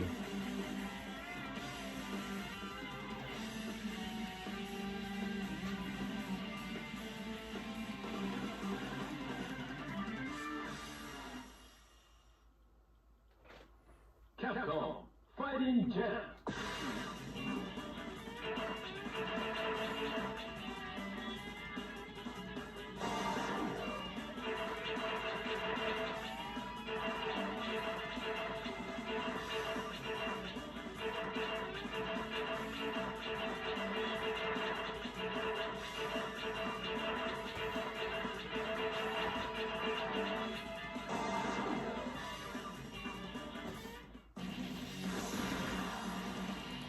I always like to think Akuma looked like who he is from birth. Final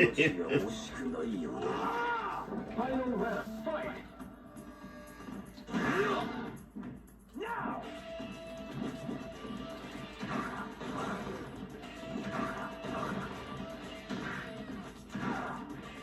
Cycle to the shore!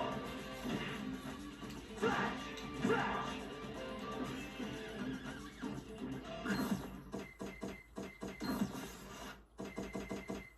Okay, so I want that to be heavy kick and that to be heavy punch. Medium kick, medium punch.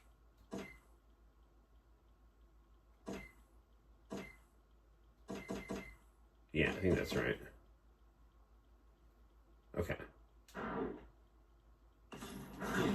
There you go.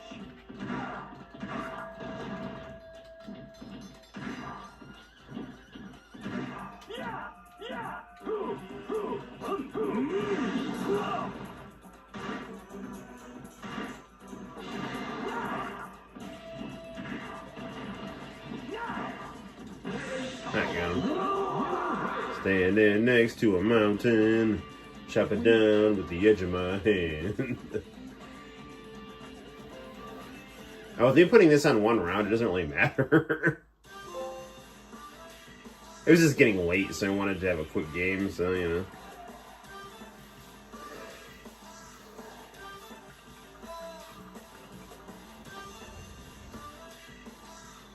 I've never heard good things about this game. I don't know why people don't like it, honestly. I think people just thought it wasn't different enough from other 2D fighting games, but I always liked it. I thought it had a cool cast of characters and a cool aesthetic. Originally, it was supposed to be like a 3D fighting game, and I guess everything just kind of fell through for it, so they just kind of made the idea of what they were going to do in the 3D fighting game and just put in like the 2D sprites they already had, and you know. But I mean, I really liked it. I thought it had like a fresh aesthetic and good gameplay.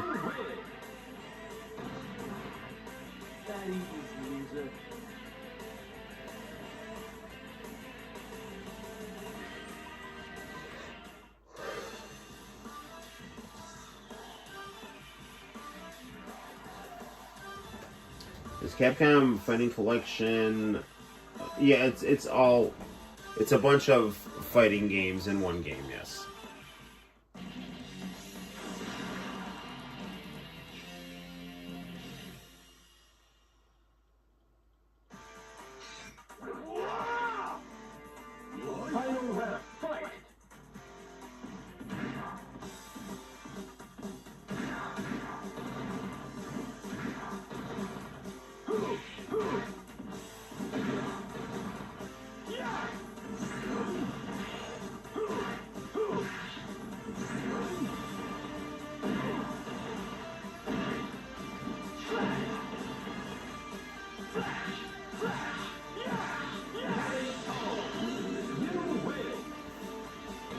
At ease, loser.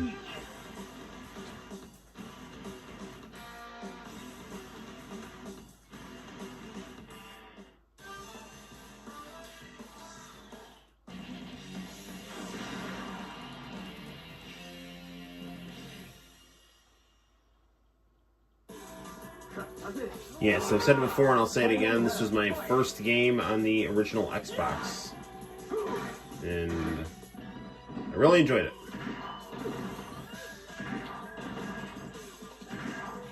Even though critics hated this game, but I never care what critics think because I truly do not care. I mean, you know, like if you want to give your opinion on something and state why, you know, you think it is what it is, I like that. But the whole idea of like trying to like think you can arbitrate standards is ridiculous.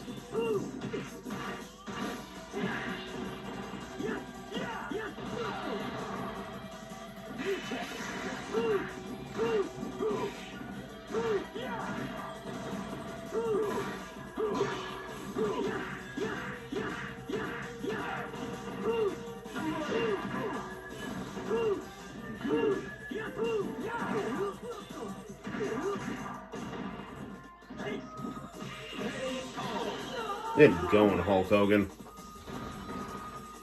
Weak. I don't lose.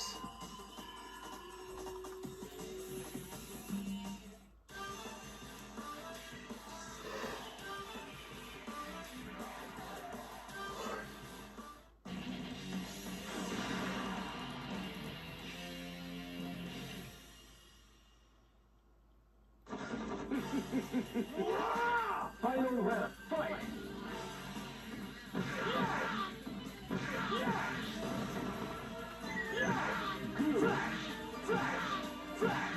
I was gonna say, I wonder what Alex looks like under Dimitri's Midnight Bliss, but you know, I'd rather just get it perfect. Never trust most reviews from the early 2000s with scores. Yeah, no, I really hated gaming magazines from the early 2000s, and just, you know, they were just very clearly trying to push certain products, and, you know, like, they didn't like any Japanese games that, you know, were RPGs or 2D fighters. I was, like, pushing Call of Duty and stuff like that, you know, like, I was pushing AAA games that, you know, usually came from America. Final round, fight!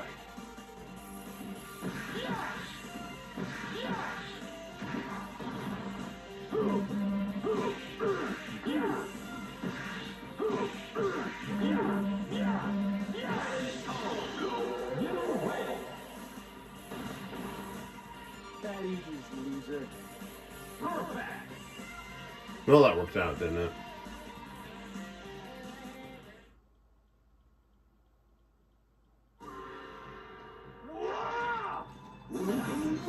Final round, fight!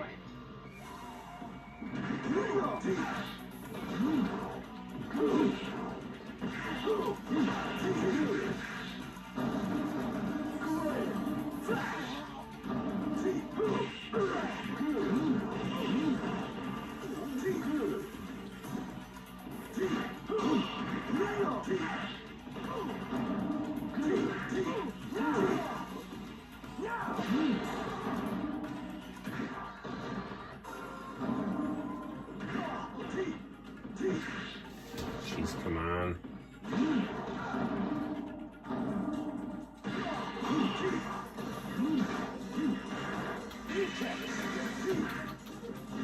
Ah, come on.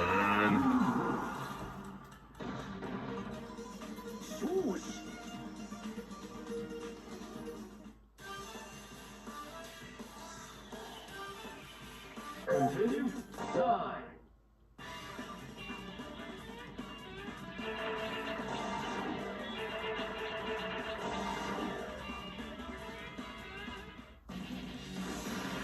I really like that Shinakuma artwork there.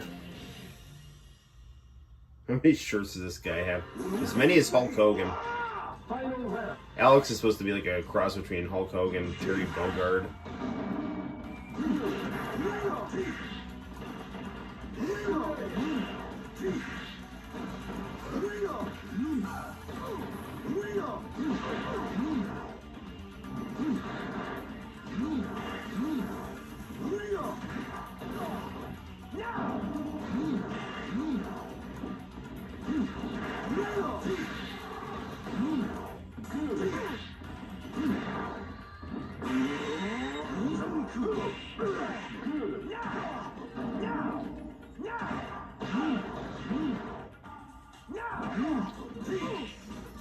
Yes!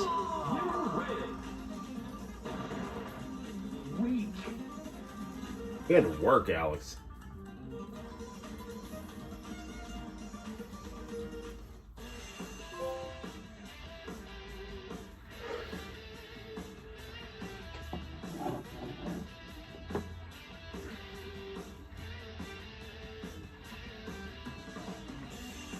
Now, I believe Udon Comics, who made the American Street Fighter mangas, and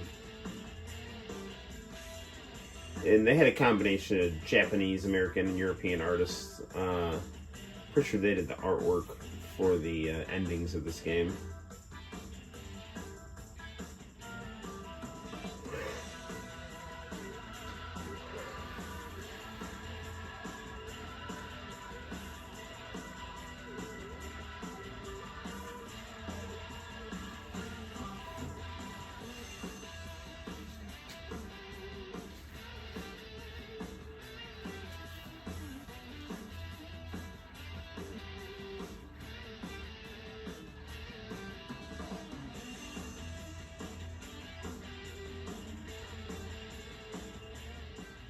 Alright, good times.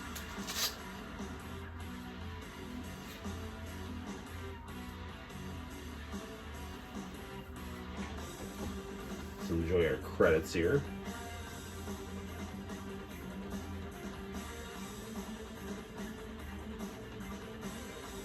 Dan does deserve his own spin-off game.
Yeah, Udon did do the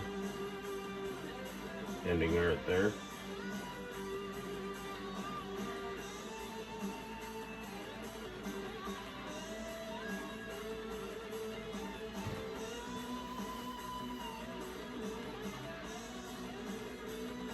Yeah, well, thank you for enjoying the stream.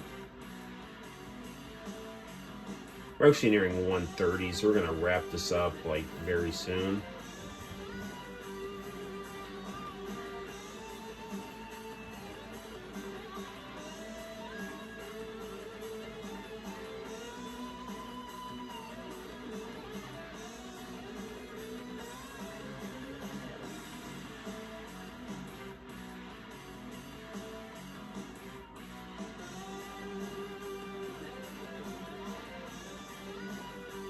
Kenji Inafune, where do I know that name from?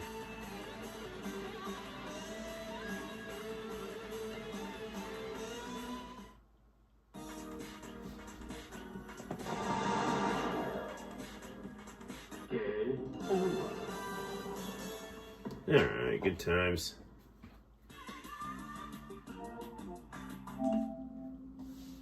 Okay, so it's getting quite late here. So I'm thinking we need to we got to wrap up the live stream soon, but it might be fun to just pop in a VHS tape. I brought this TV. Oh, the Mega Man games. That's right. So, hang on a second here.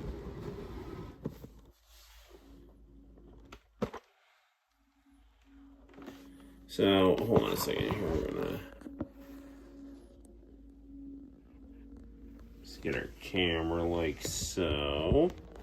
And, so this right here is the TV that was in my bedroom when I was growing up. And when I would watch International Channel, it would be on this TV. So I thought it might be fun just to check out an International Channel tape here on the TV that I used to watch growing up. So let's pull out a tape here.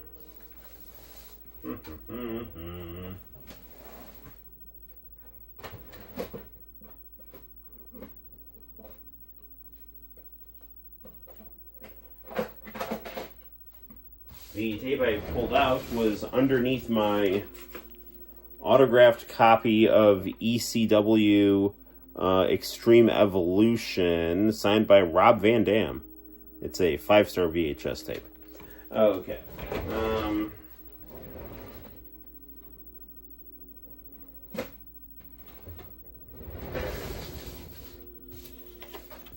Okay, put you to VCR.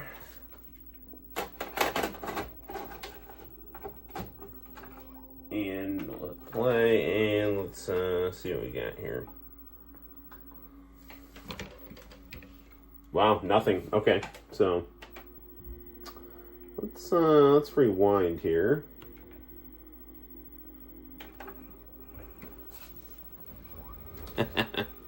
Yeah, it was pretty cool meeting RVD. I got a picture with him, but I look really dumb in the picture, so. I did get pictures with Sting and Scott Steiner, which was cool.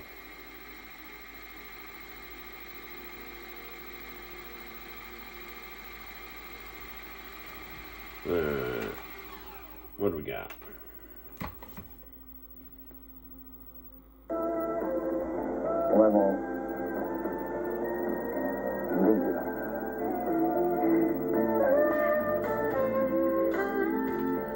Okay, this is The Power of Love, a Fuji drama I enjoyed thoroughly.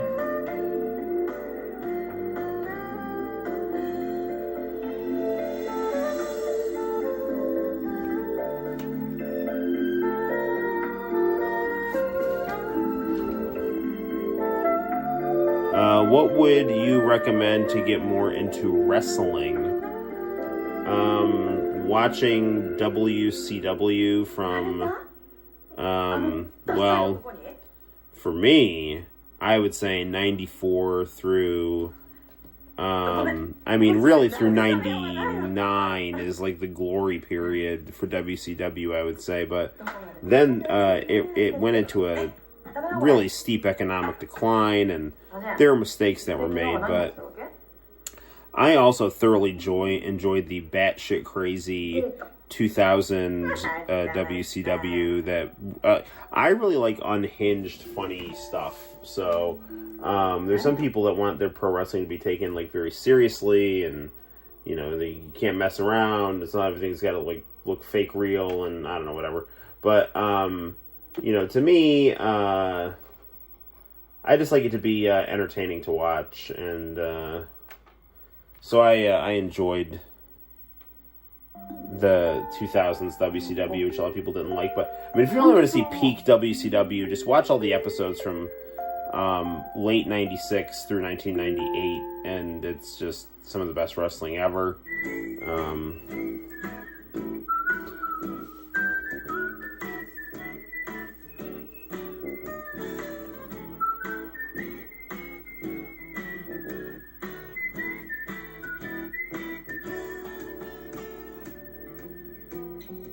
お母さん、ずいぶん私も日本人だわ。夏はめんつゆでつるるんとおいしいハウスすくい豆腐特選絹ごし豆腐もよろしく。 Imagine if you could reduce the interest rate on your credit cards by half or more. Oh, sweet international channel. 21 to 23%. They were impossible to pay down. Get your unsecured. I've been watching wrestling too much, WWF, to relate to any of my wrestling peers. Yeah, Reduce your monthly payments. yeah, definitely WWF in the 90s. I enjoyed New Generation WWF too. One for $230, But- the other for $135. And the last one was The Attitude stuff really, saved that company, and, it obviously led to a lot of problems with WCW, because once WCW started, declining in the ratings and was being pushed, it didn't respond well. They knew how to be in the offense, they didn't know how to be in the defense, and once they weren't successful, then all the problems underneath their success just immediately bubbled up, and the company ended up having a lot of issues. Hulk Hogan is the greatest wrestler of all time, and there's no question about that, but his insecurities within WCW, and the not wanting to work with Bret Hart and things like that just did not good at all. Not wanting to lose clean to Sting at Starrcade 97, stuff like that. But all that said, I don't think any of that stuff was bad enough to kill WCW or anything like that. WWF in the 80s was the best. I really love 80s WWF. The reason I liked WCW in the early 90s, like 94, was because it was like 80s WWF. When WWF was trying to, be more like New Generation and stuff like that.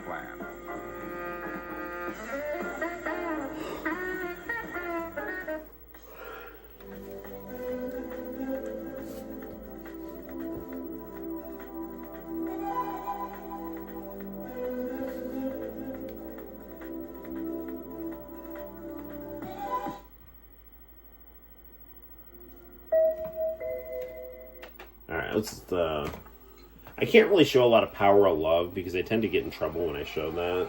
I don't know why.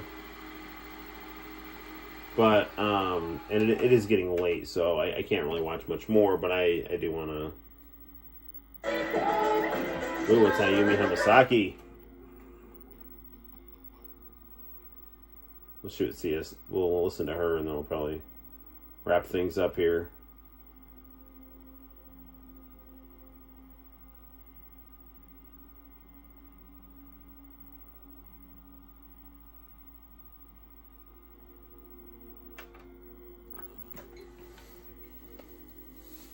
のままセーター着たままうわー歩いてて車にひかれてドライバーびっくりしたらしいでおじい引いた。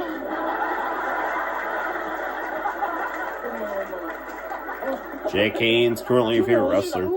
Yeah, man. Like, I love the just cartoony over-the-top stuff.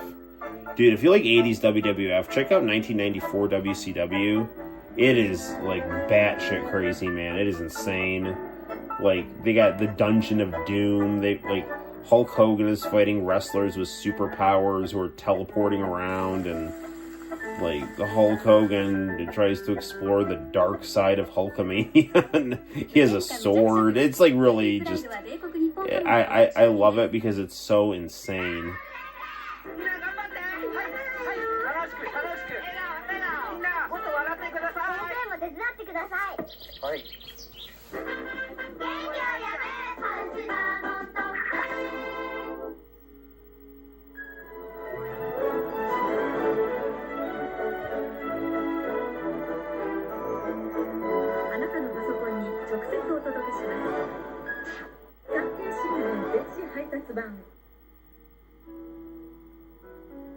Oh yeah, Free and Easy was a good song.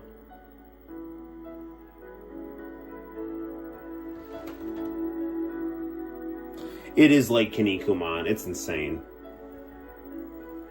I mean, like, people who take wrestling quote-unquote seriously really didn't like it, but I loved it. It was so just crazy and fun. Like Kevin Sullivan running through a jungle in his underwear to find the Dungeon of Doom. There's one where like Hulk Hogan breaks into the Dungeon of Doom and he like feels the water in this fountain and screams, "Ah, it's not hot." And then the giant, the Big Show, bursts through the wall like the Kool-Aid Man and starts strangling him while this big fat blue guy in a robe screams, "Crush Hulkamania." I'm not making any of this up. This is very real. Then, like, when Hulk Hogan turns to the dark side of Hulkamania to try to find a way to defeat the Dungeon of Doom, he goes and he has these promos where part of the time he's, like, wearing a cape and a sword and a mask, and then the other time he's, like, in Venice Beach with the Macho Man, like, wearing black, and there's this, like, homeless guy rambling incoherently, and Hulk is saying he's his manager. It's like... Yeah, it's great stuff.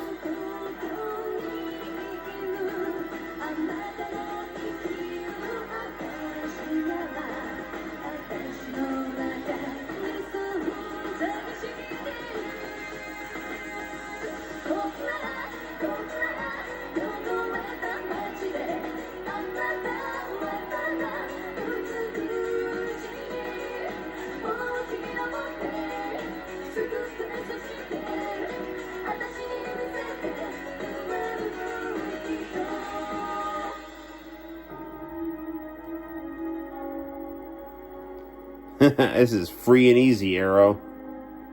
Man, Arrow, you're coming along right when I'm getting ready to get off here, dude. But thanks, please make yourself at home, my very, very good friend. I'm afraid I've scared Yes off watching 1994 WCW.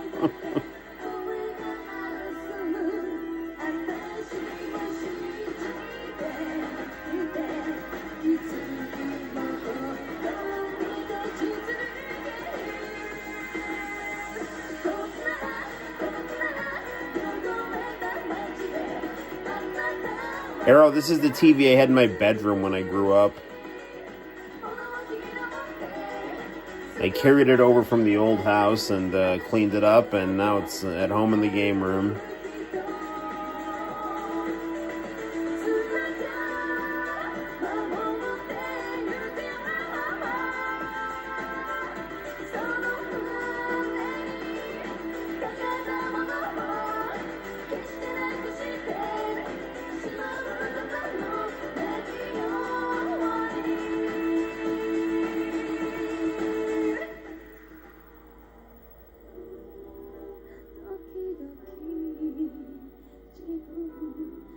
We never keep anything in our house.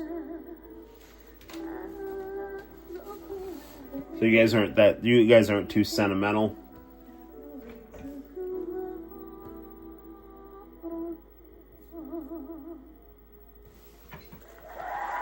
Everything is either used as a table or the trash. You flip, but they flop. Now your pancakes. All right, pancakes. All that butter and When I was a fat kid, there was a got to small be away, Panasonic here, reducing the perfect but my pancake. folks threw it out. For a Oh, free it's pancake horrible. I hate it when they maker. throw it. Just I hate it when people throw out close the handle CRTs. and flip it. I threw out one Just go. CRT, and I am so mad at myself for doing that. I did it because I thought I couldn't use it, because I didn't realize there were like VGA adapters. I threw out a Dell monitor, a Dell CRT monitor that was actually a very good monitor, and I look back on that and I'm furious that I did that.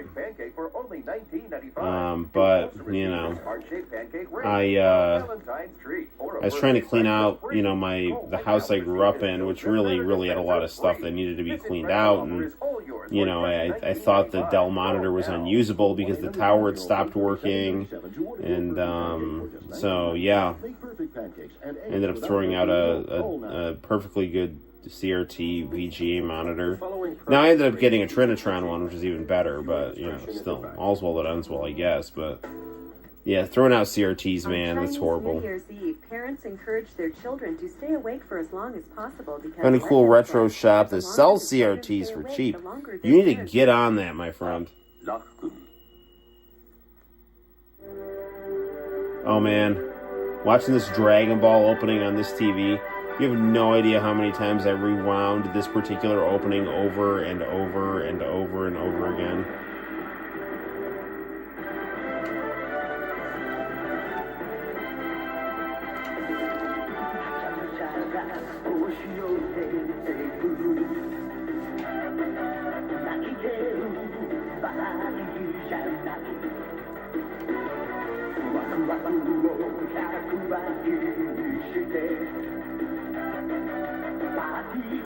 You're the man, Gohan.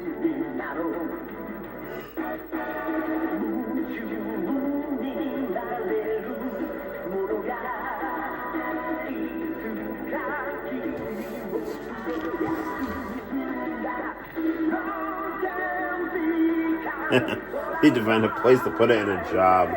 Don't we all, my friend?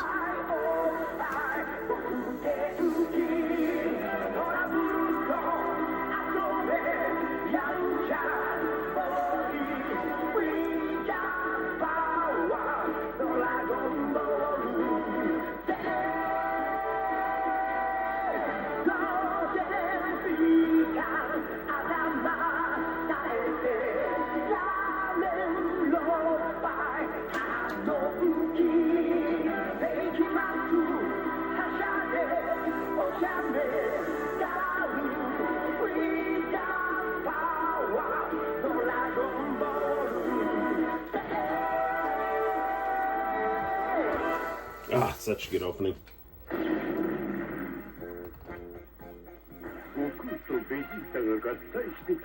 Oh, Buhan, you never should have happened.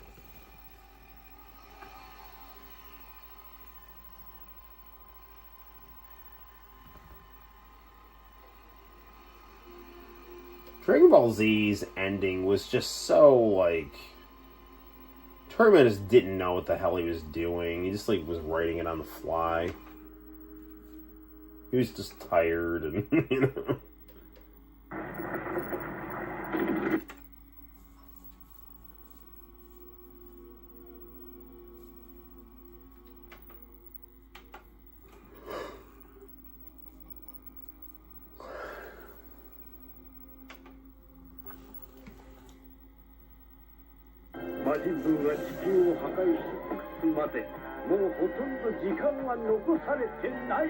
I wish Mr. Satan was stronger in Dragon Ball.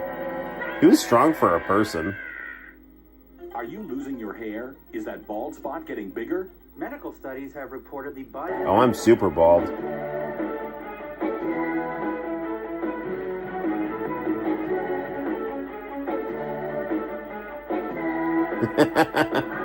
Buhan, you never should have happened. No kidding. Well, it all ended up okay, because Gohan ended up the strongest in the end anyway, but... I really do think that the Boo saga would have been so much better if the ending had been Mystic Gohan, Gotenks, and Videl doing the final fight against Boo instead of Goku, Vegeta, and Mr. Satan. Because they could have done exactly the same thing, but just have Gotenks in the Vegeta role, Gohan in the Goku role, and Videl in the Mr. Satan role, because everybody loved Videl, so she could have gotten people to do the Genki Dama. Gohan could have done a Genki Dama, and Gotenks would have been, like, given, you know, like, stalling Boo, and Gotenks, Gohan, and Videl were the ones that started out, and you could have easily had the main characters still be really important supporting characters like they were the whole season. Instead, Toriyama was just like, oh, I don't know what to do. Let's just do Goku and Vegeta and wrap it up. I'm tired, you know? Which, I mean, fair enough, but still.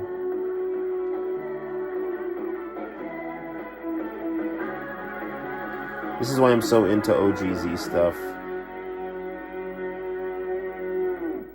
Oh, you like the OG better than Z? Yeah, the OG's really funny. I love Z, though.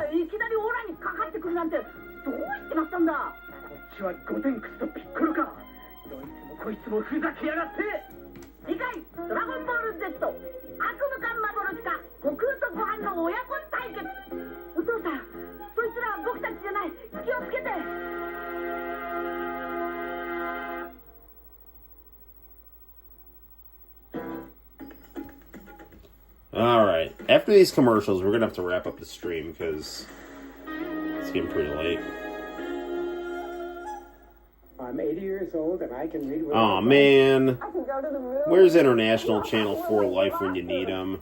I'm one of 110 million. International Channel 4 Life is madly in love with that chubby old lady with the blue shirt. There is another alternative. She can see without glasses, and she finally has improved her vision. Eyes get weaker and weaker. I know I was. I wanted out of my glasses, but not through surgery. I didn't think it was possible. Yeah, Z... Sorry, the original Dragon Ball was much more tightly written than Z. At a certain point, I think Toriyama just... I loved Z so much. I just wasn't that much of a fan of the ending of it. They will refund your money, guaranteed. You know, but again, before Toriyama died, he fixed everything. He made Gohan the strongest, and he made a good version of Dragon Ball GT in the form of Daima. Definitely improved my vision. There she is, International Channel's waifu. The following program is rated TV PG. Viewer discretion is advised. In Poland, on St. Andrew's night, girls foretell their marriage prospects by pouring hot melted wax into a bowl of cold water. When they hold the hardened wax up to the light, the shadow reveals their fortune.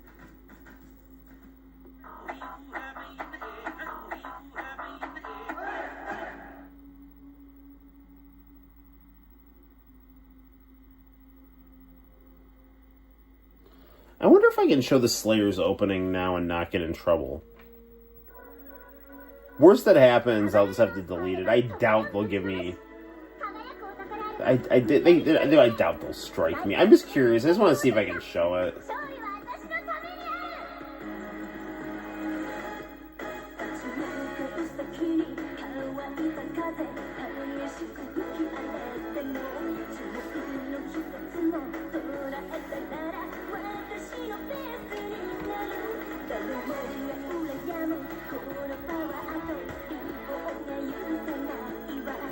Although, you know, Kenny Lauderdale's channel got in a bunch of hot water for showing Lost Universe, as did mine.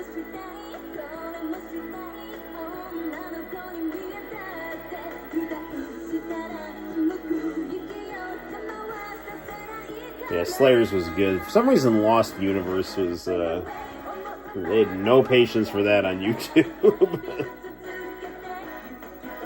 Gowrie was always my favorite by a lot.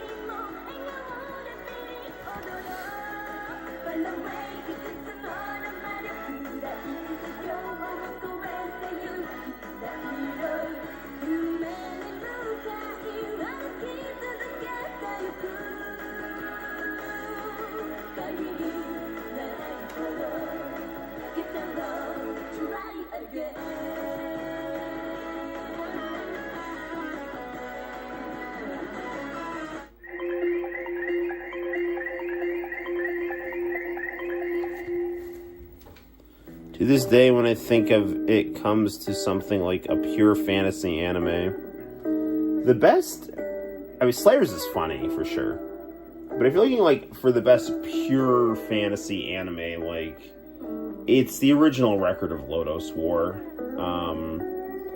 That is legitimately a Dungeons and Dragons playthrough done at a very high level, turned into an OVA. What do you like about International Channel? What would you change? Let us know by taking I would change nothing, survey, and we'll enter your name in a drawing to email win you 2 many round-trip times a tickets to day anywhere in to the tell you how world. much I Just love you visit guys. our website at internationalchannel.com and go to the viewer survey. No purchase necessary. Or call 1-877-864-6088 and we'll mail you a survey. Thanks for watching International Channel. My kids call it the red mask. This red thing on my face. My grandkids kept staring at me. Red? It just wouldn't go away. All on my face. Yuck. I could feel it. I didn't know what it was. Don't know much about Slayers. So Slayers was a fantasy anime. It had some kind of edgy comedy in it, you know. The main character was a sorceress. She was a good guy, but she, you know, did dark magic attacks. And her kind of bodyguard, not really her boyfriend, but they did kind of have some chemistry, was this like doofy white knight with a holy sword.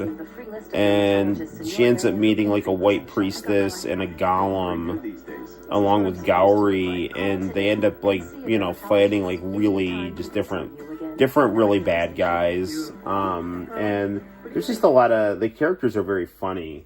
But the fights that they have and the bad guys that they fight are very much in line with anime tropes that are you know, well received and well understood if you're into like fantasy anime and stuff. So there we have it, guys. I got to go to bed. It is almost 2 o'clock in the morning, so it's been a lot of fun. To me, the craziest D&D campaigns ever is Wizards of Mickey Comic Saga. I've never heard of that, so you'll have to tell me about it next time, my friend. So thank you for stopping by on the other side of the world, yes.